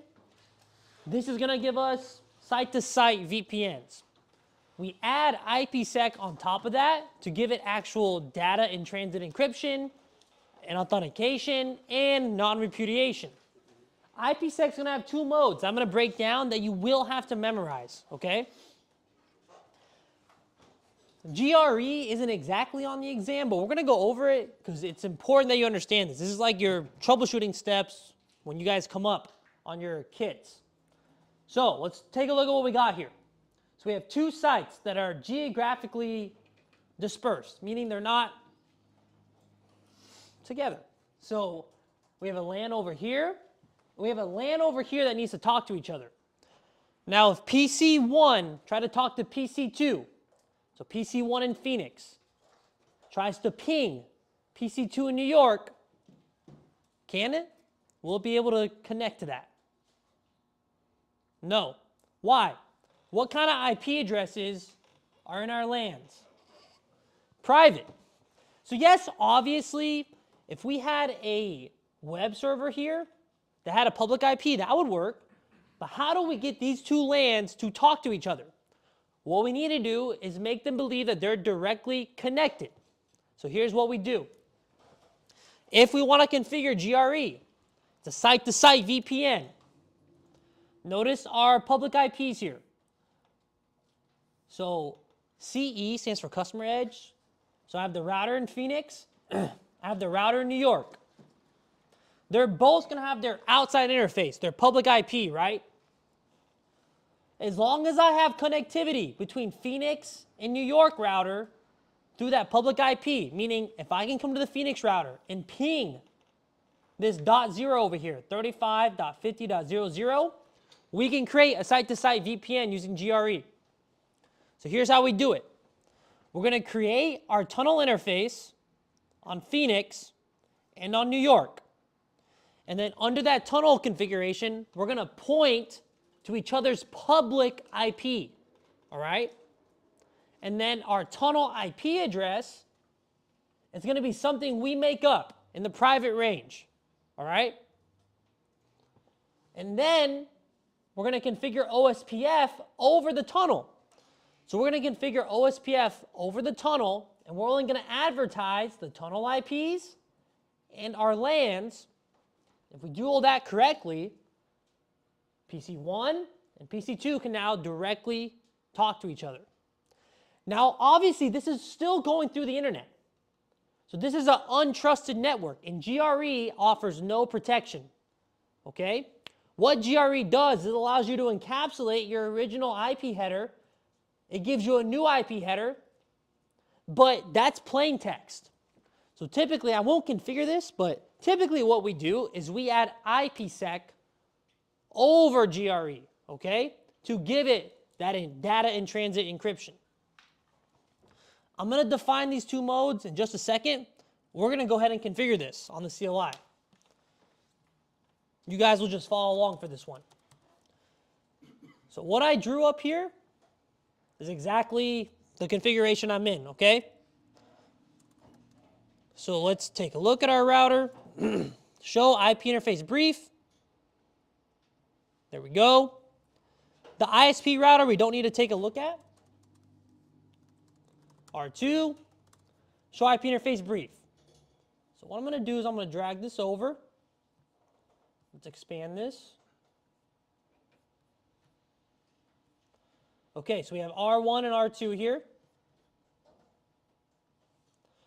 So I said for GRE to come up, we need to be able to ping each other's outside interfaces. So remember, R1's in Phoenix, R2's in New York. So from R1, I'm going to ping R2's public IP. And if we have connectivity, now we can start sending up GRE. This is exactly what you guys do. You'll have you guys call it colorless, right? That's just a transport, okay? Your transport can be an ISP, it can be your TDMA or FDMA connections to your step sites, but it's just a transport. It's transparent to you. All you need is that your colorless router, or whatever that is, can talk to the hub's colorless router. And if that can happen, you can tunnel multiple enclaves through that transport network. It's exactly what this is, okay? So we can ping. So let's go ahead and set up our tunnels. We'll do this at the same time. Actually, we can't do it at the same time. I don't know what I'm thinking. So R1, we're going to come in and do interface tunnel 10. So check this out. Command is tunnel mode, GRE, IP. Sometimes some LISs don't have that. Just this is fine, just tunnel mode, GRE. And then tunnel source. So our tunnel source is going to be our outside interface. It's going to be our public IP, but it has to be a physical interface. So that is gig 00. Gig 00. Then our tunnel destination. So who are we trying to reach? We're trying to reach R2 over here at this IP address. So 35.50.00. And then this tunnel is still just a regular interface. It's logical, but it's still an interface, so we need an IP address. Okay. We don't need to no-shut it, but we'll just do it anyways. R2, we're going to do the same exact thing. These numbers don't have to match on the tunnels. They don't have to match. Tunnel mode, GRE IP. Tunnel source is gig 00. But our tunnel destination is now R1's public IP. So tunnel destination 25.50.00. Then IP address 172.16.02. Okay. Now, they should come up, the tunnels. Go ahead. For our source on router 2, would it be like Ethernet 0/1? Oh, fuck. Yeah, you're right. Thank you. I was going too fast. That means you're paying attention. That's good. Yeah. The physical interface. Good job. Yep. Do y'all see what he just caught there? Okay. Cool. Good job. Okay. Now let's see if they're up. So I'm going to type in do show IP interface brief. There's my tunnels now. They're up and up. Let's do a ping test. So if this is up and working, those tunnels should believe they're directly connected to each other. Even though they're going through the internet, they're going to believe that R1 and R2, that's a direct connection. Even if we look at our routing table, you see this? That's the tunnel IP. Look, it believes it's directly connected, okay? So do ping 172, ping the other side. So our tunnels can talk, but our LAN still cannot, because it's still separate LANs, right? Now we have that direct connection. So now what do we have to configure for R1 and R2 to advertise each other's LANs? Routing protocol. OSPF. OSPF, GRP, a routing protocol. Okay? So let's do that. This one we can do at the same time. So we're going to do router, OSPF 10. And do network. I don't know why I keep thinking we can do it at the same time. Okay, let's advertise our networks.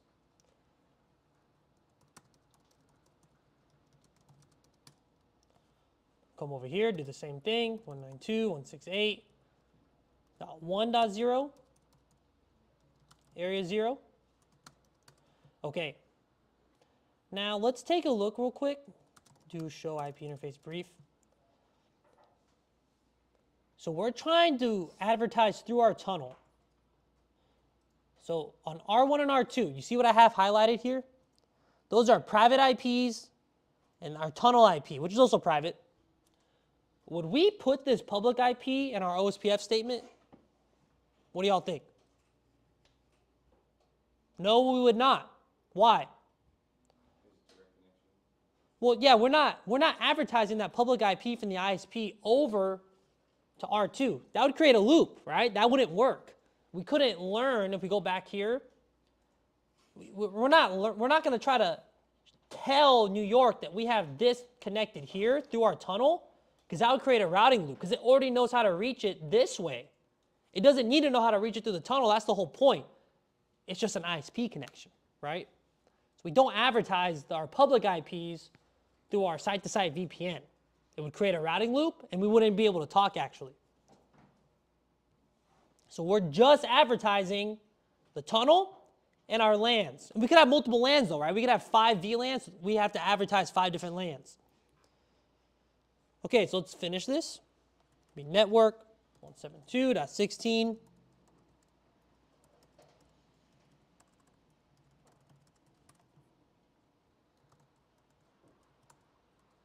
Come on, 172.16.00/25, area 0. And let's see if our OSPF comes up. There we go. So look, it had a constant ping from the user in R1 and the user in R2, and now we're up. Y'all see that? That's your guys' network in a very short, condensed version without TAC lanes and shit like that, right? That's what's going on in your guys' network. Okay. Now, this offers no protection. So we would add IPsec on there, all right? And there's 2 different modes of IPsec. So write down what I'm about to say. Tunnel mode will encrypt. Damn, it's crazy out there right now. Y'all see that?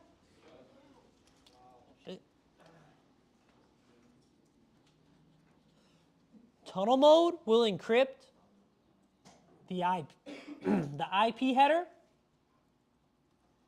and the data payload.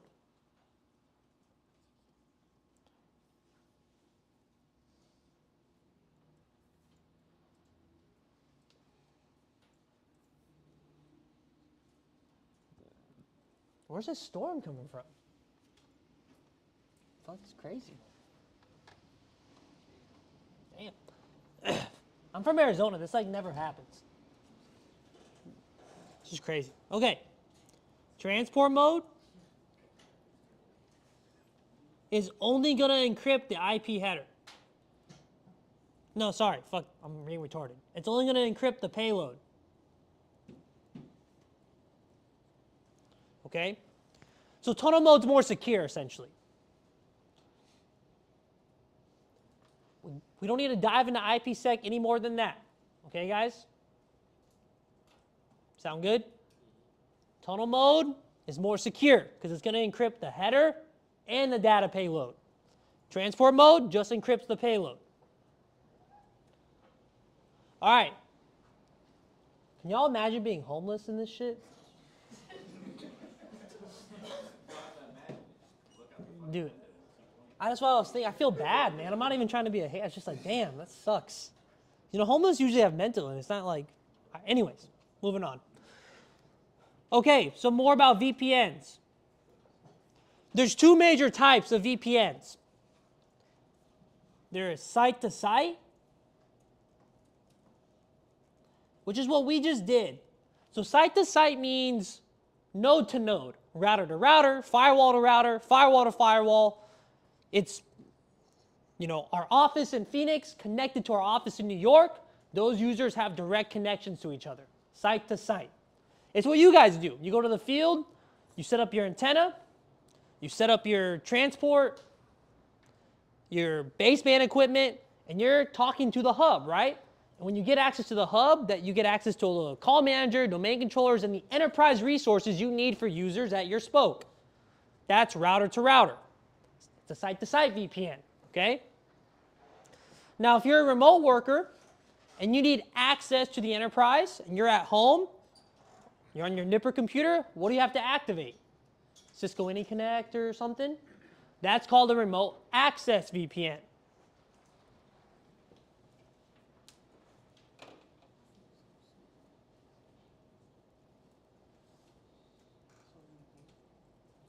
So let me draw some shit up here real quick.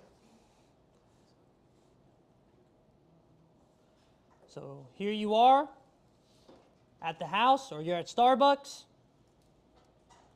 They're connected to your Wi-Fi, which is connected to the ISP. And then that ISP is connected to your enterprise right here. Your enterprise is going to have all your enterprise resources.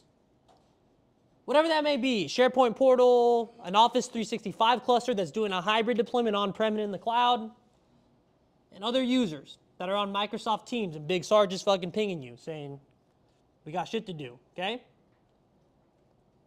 So this is going to be on a private IP. And then also, you're at your house, so the ISP is also connected to what? The rest of the internet. So if you want to go on YouTube, that's going to have, this is not YouTube's IP address, by the way. Right? If you want to go on Facebook,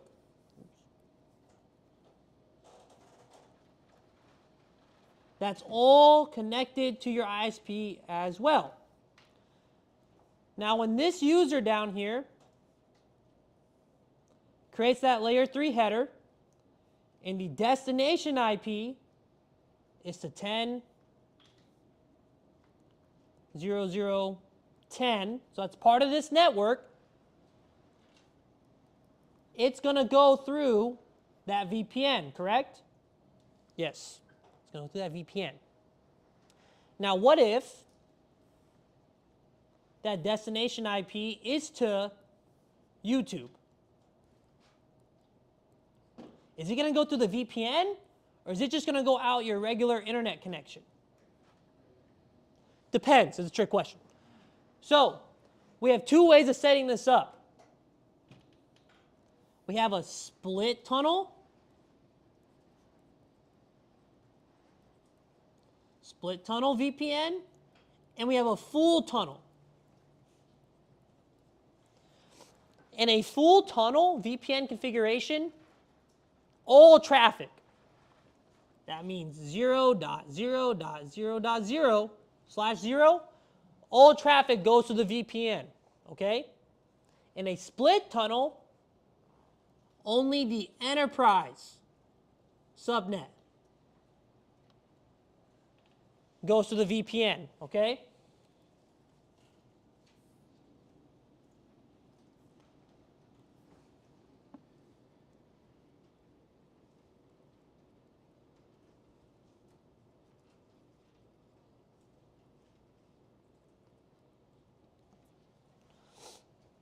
So, if this little diagram I have down here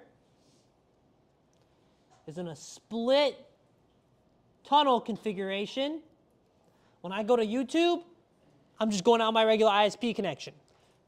If you guys, when you turn your AnyConnect VPN on, if you go to your control panel, network settings, you'll see two interfaces there. You'll see the VPN and you'll see your wireless NIC. So in this case, the PC is going to use the wireless NIC for YouTube. But when I need to talk over here to my enterprise network, it's going to use the VPN connection. Make sense, guys? Okay. Sometimes they ask that shit on the exam, like these different types of VPNs.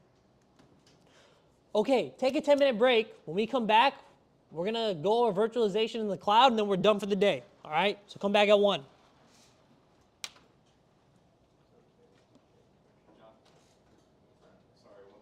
What's up?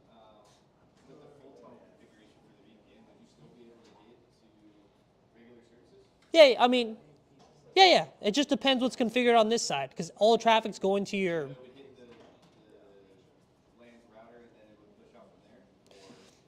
Yeah, so like in this example, full tunnel, it would come here to this router, or whatever your VPN concentrator is at your enterprise, and then that VPN concentrator, firewall, or router will decide how to send that traffic. Yeah.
Well, we're not doing labs right now. Yeah. I actually deleted all your guys' VMs already, to be honest. Yeah, on the cloud.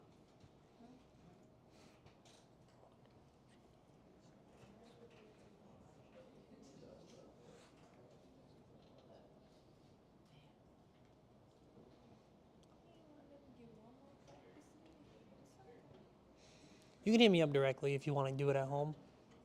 Might have an IP. I'm gonna make one right here with this one. John, you said you got all those images from somewhere else, or do you have to?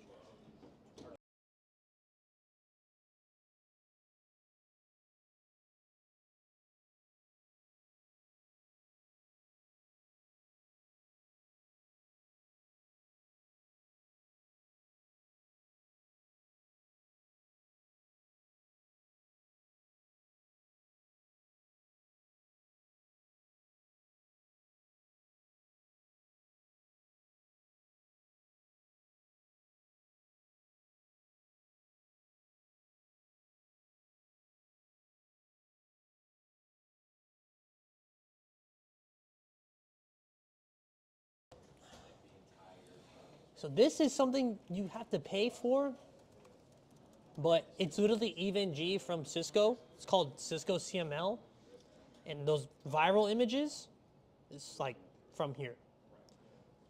So they have a free version now. So they offer CML for free, and it's literally just like EVE-NG.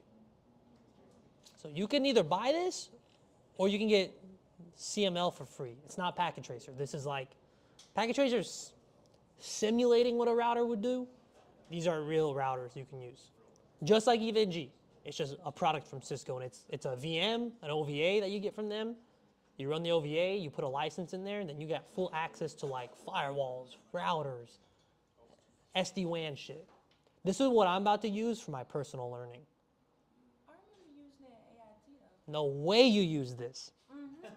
You use Packet Tracer. Yeah, it was Packet Tracer. Yeah, this ain't Packet Tracer.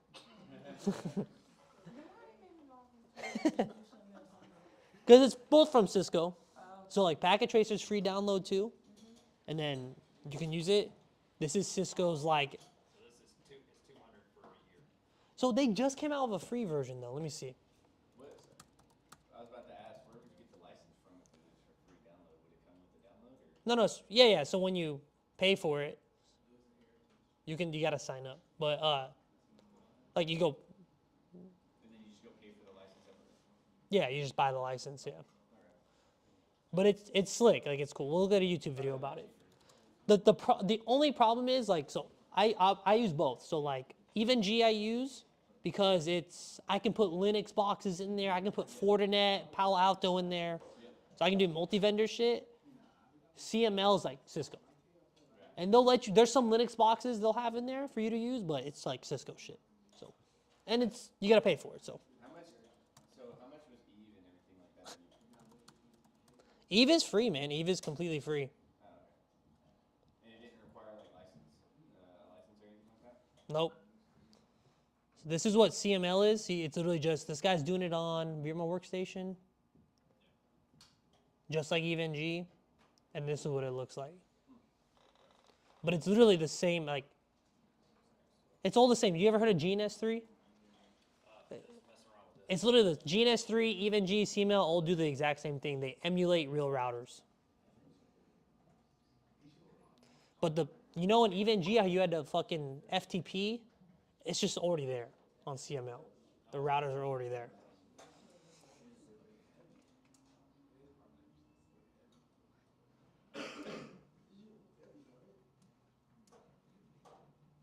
This guy.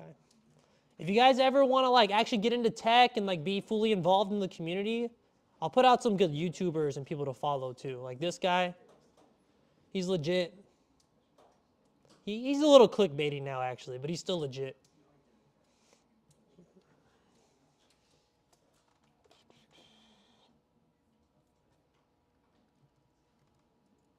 Taylor Swift.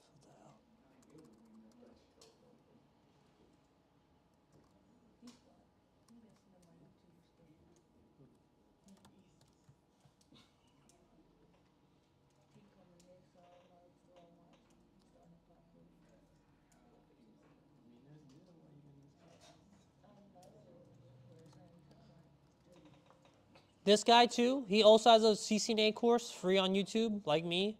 Well, I guess I'm like him because he's had this out for 5 years. But his shit's pretty good. Like if you go on Reddit or like forums, everyone recommends his course. He ain't better than me, but.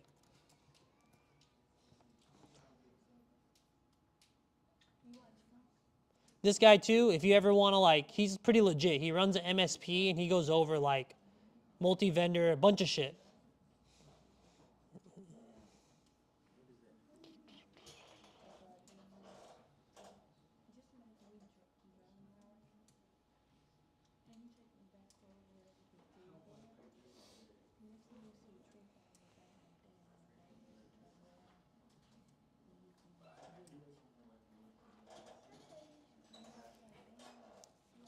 Where is this shit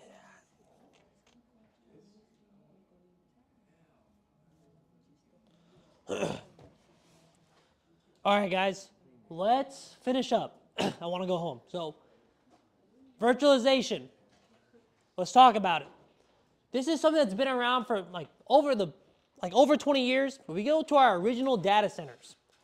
If you think about the internet, client to server, web servers, they used to be deployed just on a single piece of hardware.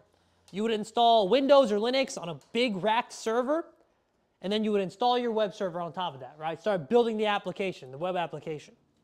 Well, obviously that's a lot of waste, right? So we'd have one physical server for one operating system for a single application. It was always like 1-to-1, an operating system per application or service. So then we came up with virtualization, where we took that hardware in our data center and we put a hypervisor engine on it so we could run multiple machines on one piece of hardware. So we take that bare metal server, we put what's called a hypervisor on it, which allowed us to use virtualization to deploy multiple VMs, okay? And then that hypervisor would allocate, write this down, this hypervisor would allocate and control how the resources were used per VM. So virtualization, in short, creates multiple machines on a single device.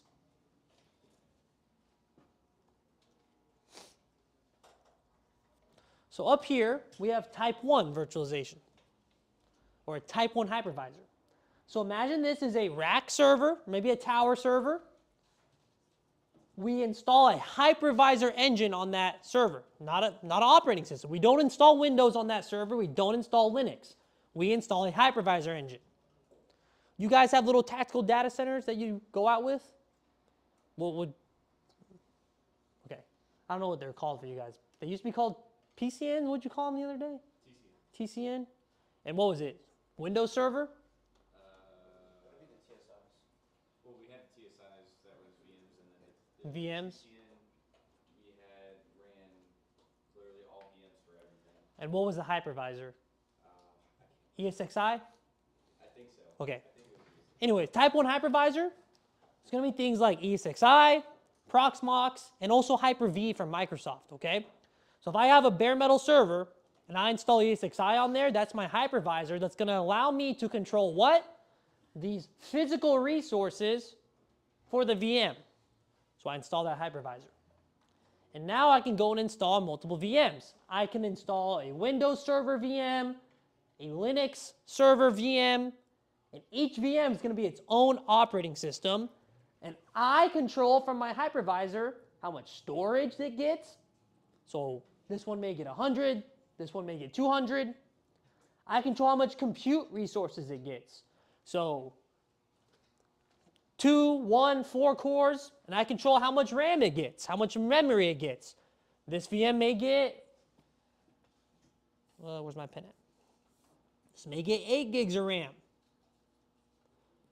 This may get 100 gigs of SSD. And the hypervisor controls all of that, okay? Everyone tracking that? All right. And then the network too. So like this hardware, this bare metal server could have 8 NICs on the back, 4 NICs. And we could also control which NIC the VM goes out of. We can also do virtual switching in there with VLANs. Type 2 hypervisor, does the exact same thing, except this is an application that gets installed on top of a host operating system. So we have our hardware. This is like a laptop now, desktop. We have our host OS, Mac, Linux, Windows. And then we install a hypervisor application on top of that. Hyper-V, VirtualBox, VMware, which sucks now because Broadcom bought it out and it's a piece of shit. And another one called KVM, that's Linux specific. KVM, it's like the original virtualization type 2.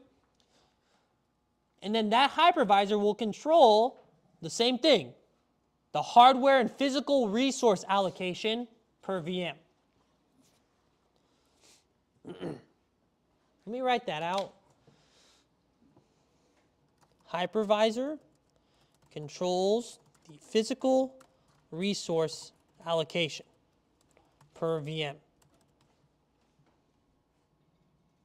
All right, I'll give you all a second before I get into this little spiel and get into containers.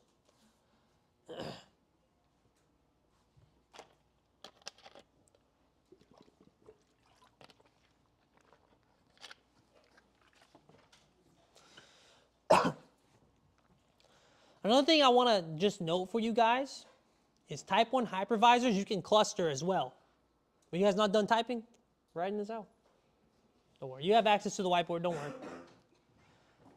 So something else you can do with these type 1 hypervisors, right, is you can cluster your servers, which you guys might have seen before and you might not even, like you just were confused on what was going on.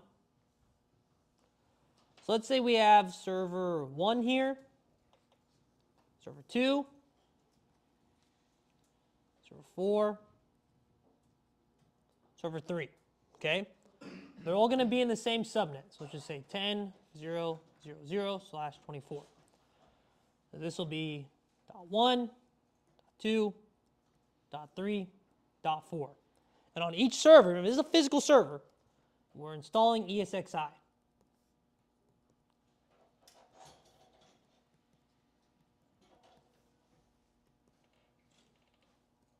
Okay, now we connect all these on a switch, okay? Now, individually, these servers can operate standalone, meaning if I install VMs on this server via ESXi, they're built into that box. But what we can do is we can cluster all these. Okay? We can cluster all 4 of these servers, and then the compute, the storage, and the network resources can now all be shared. When you do this for ESXi, you install a VCSA VM, and then from that VM, we're going to give it an IP address. We'll give this a .5. You web GUI.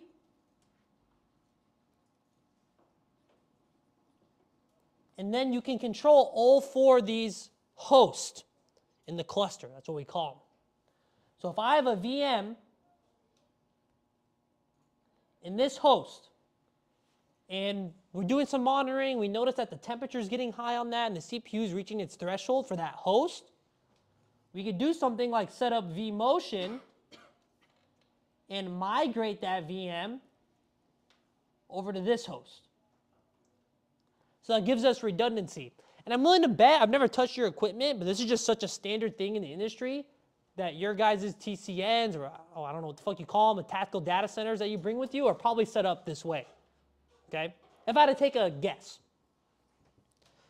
Just a little knowledge for you. Okay, let's move on. All right, so back to virtualization. So the common deployment method for this architecture was always, if I have a data center for an enterprise, I need a bunch of services and apps running on there. I need DNS, DHCP, Active Directory domain services running on there. I probably need a couple web applications running on there. File services too, like storage, right?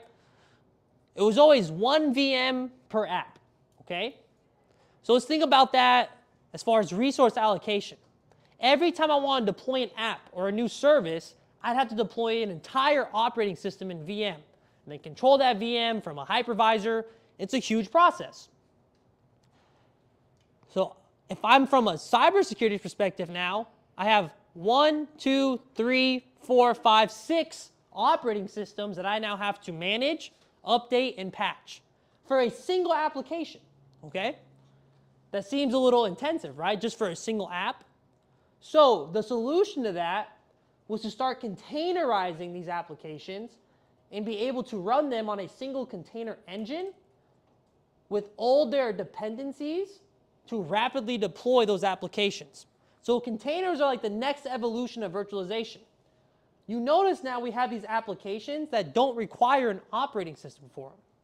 So these apps are more rapidly deployable, they're more scalable, and the only thing we have to manage is this container engine here, which would be something like Docker. And from the host operating system, it's going to be Linux too, we just deploy container images that can rapidly scale up our applications.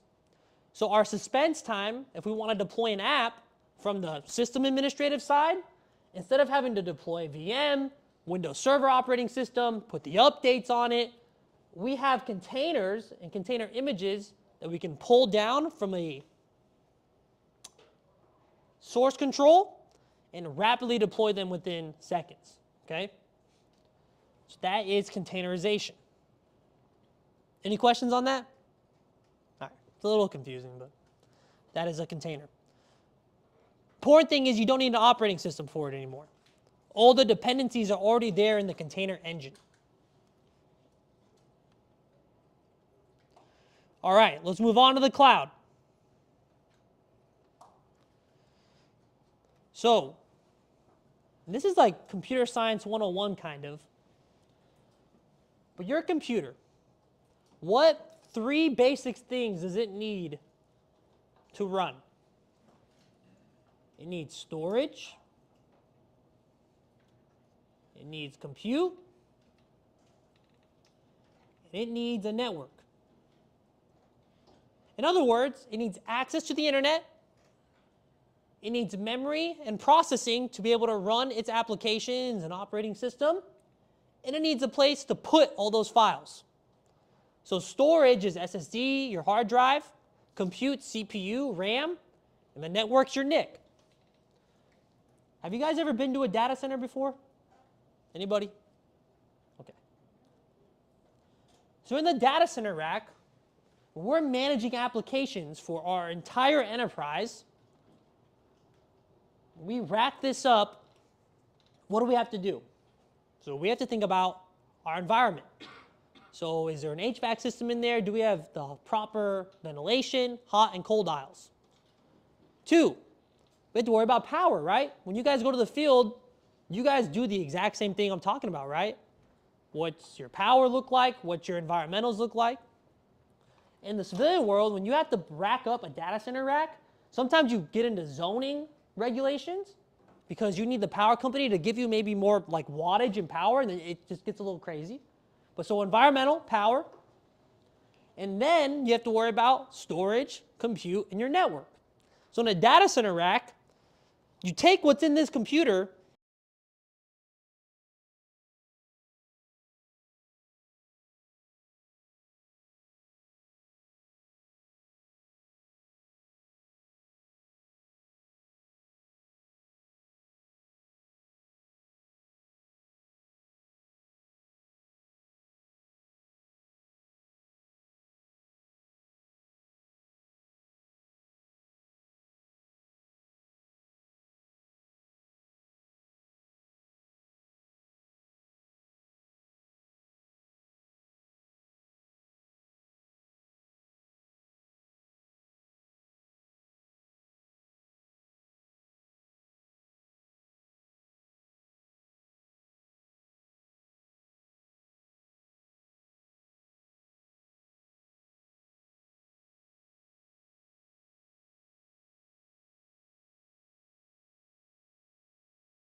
All right, let me hurry up because this one's going to die too.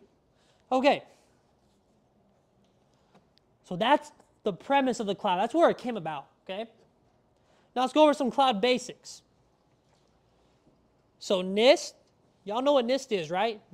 National Institute of Standards and Technologies that give you your DISA STIGs that you have to comply with on your government enterprises. Well, now you know. NSA makes it, okay? So here is how NSA defines the cloud. It has to be elastic, which means I can scale up and down as I please. When we say scale, we mean our compute and our storage resources, okay?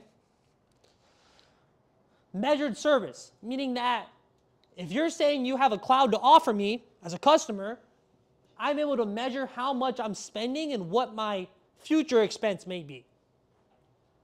I also need it to be highly accessible. The cloud has to be accessible over any public internet connection.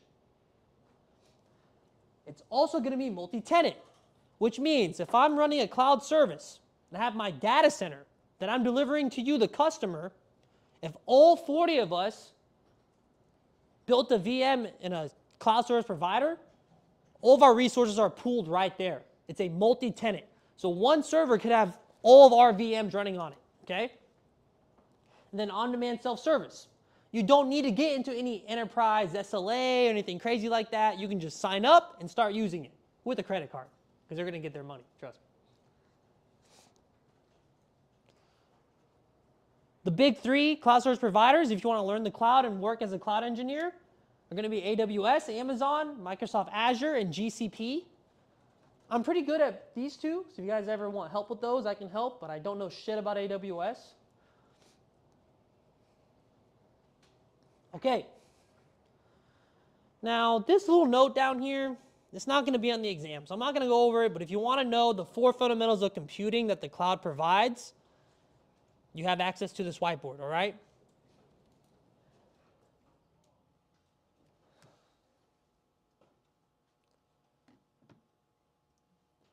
These are the cloud deployment models. So public is what you've seen me do when I bring up Azure. That's the public cloud.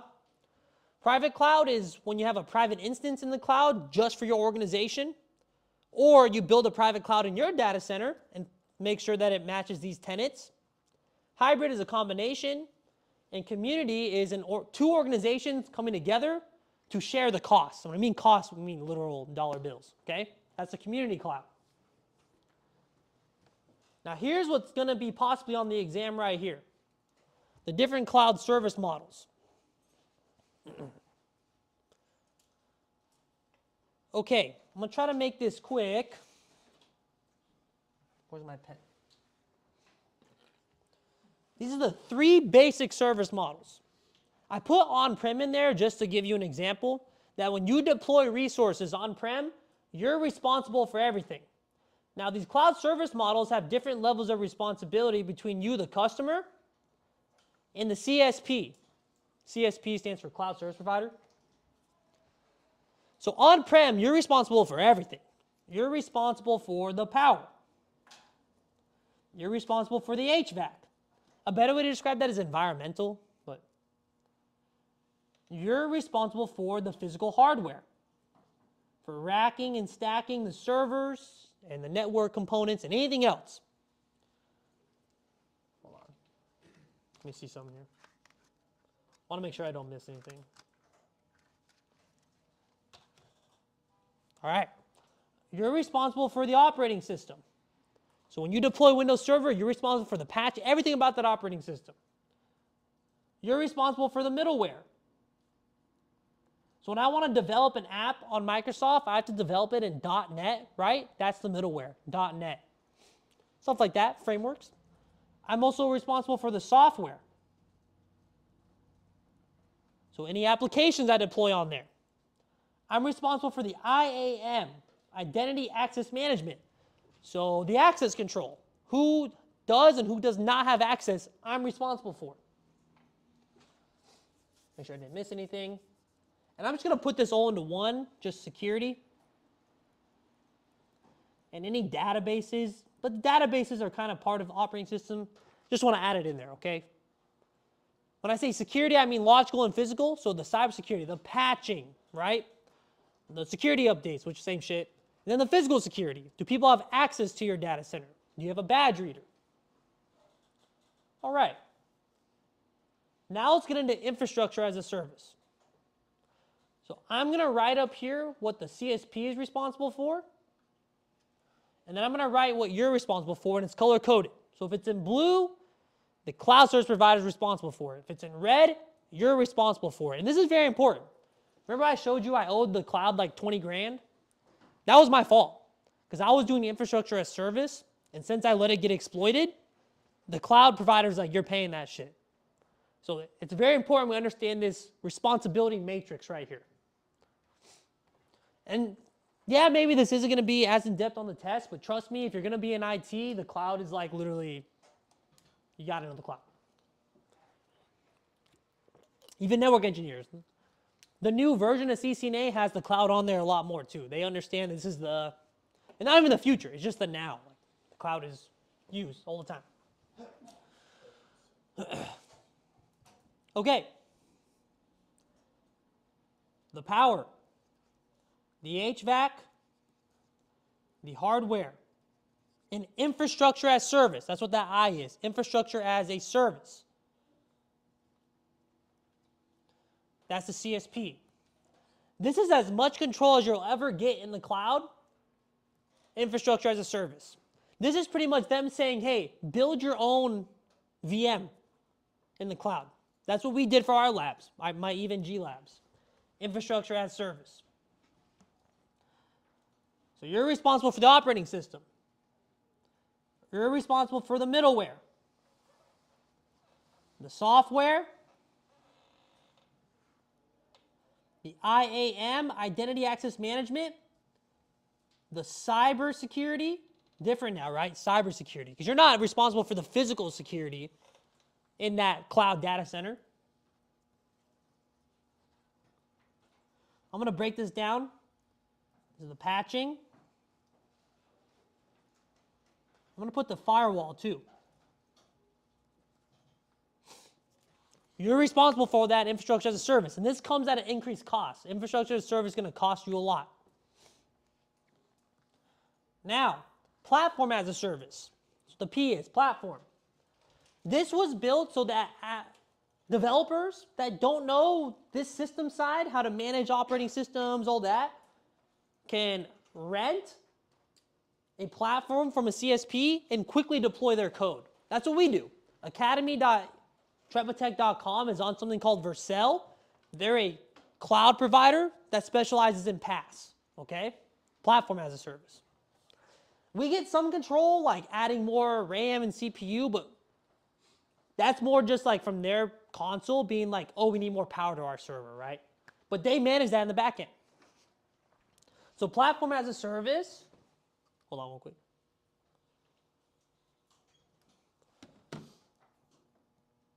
Is going to be power, HVAC,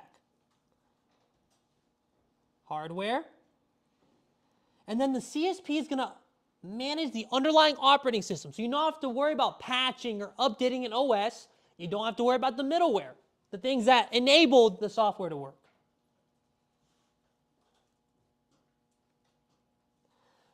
Now the rest of this is going to be kind of, well, the software, the application, I'm going to put application this time. That's your responsibility, right? The IAM is your responsibility, but the cybersecurity is going to be mixed, okay? As far as the physical security, the operating system getting exploited, you're not responsible for that. But IAM is kind of part of cybersecurity, so there's kind of a mixed role there. They're going to make sure that denial of service attacks don't happen. You don't have to worry about that. No one's getting access to their data center. They're patching, they're updating, but you're responsible for the IAM. Security still kind of is on you. If you don't enable multi-factor authentication, you don't do shit like that, and your platform as a service console gets exploited, that's on you. Does that make sense, guys? Okay. Now, software as a service, you guys use this daily at work, maybe. If you go on Microsoft Teams, that's Office 365 Cloud, software as a service, okay? So software as a service, you pretty much lose all control, which is, again, it's fine sometimes. So everything is on the cloud service provider. The only thing that you may have some control over, again, is the IAM. So you can enable accounts, disable accounts, set new emails up on Exchange or your Office 365, right? That's the only thing you're going to have control over. The billing, whether you pay or not.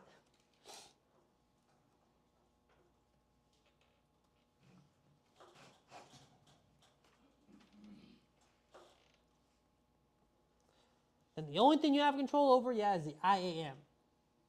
Okay?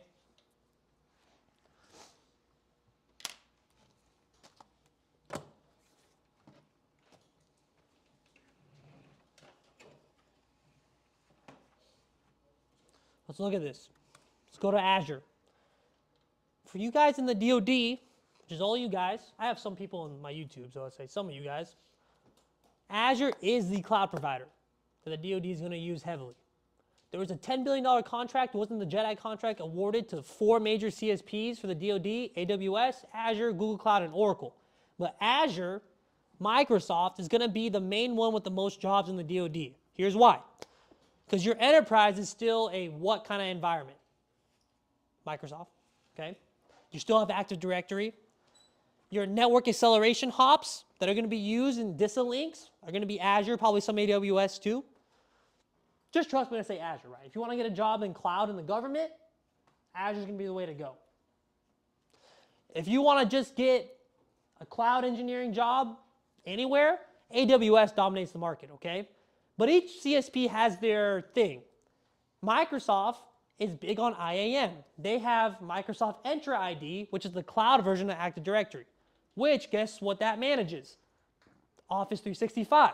Every organization, enterprise, uses Microsoft Teams. That's Office 365, which is managed by Microsoft Entra ID. So, what's the point I'm trying to make? Yeah, a lot of organizations will still use Azure. Even if they use AWS for like compute and storage, Azure will probably still be used for identity access.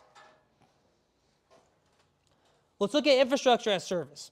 If I want to build a VM, this is infrastructure as service right here, okay? I can come here, make a virtual machine, and I'm going to pick the operating system. I'm going to pick my CPU, my compute,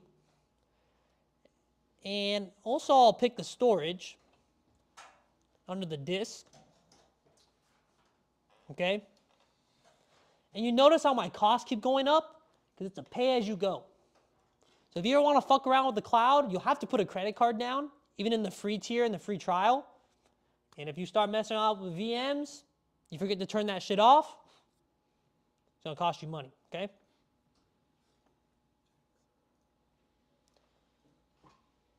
Platform as a service. This would be something like web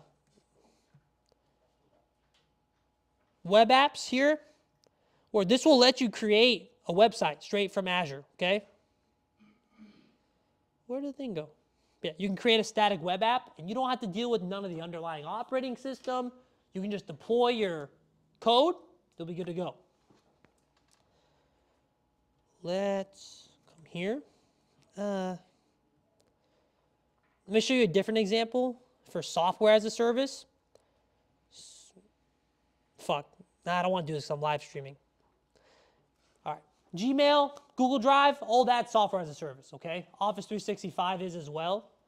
If we come here to Entra ID, we manage our users in the cloud. We also have an actual Entra ID portal.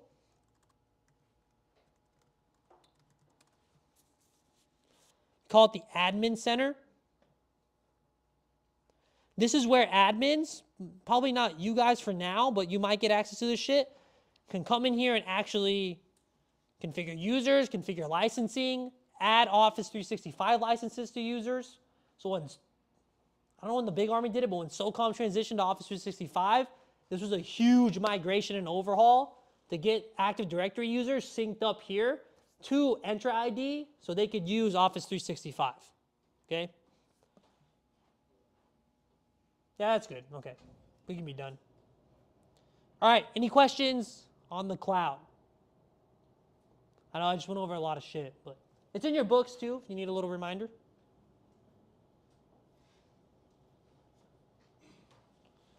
Okay. That's going to be it for the day. Tomorrow, we're going to come in and we're just doing automation and programmability, okay? A lot of whiteboard, so be prepared. All right. Have a good day, guys.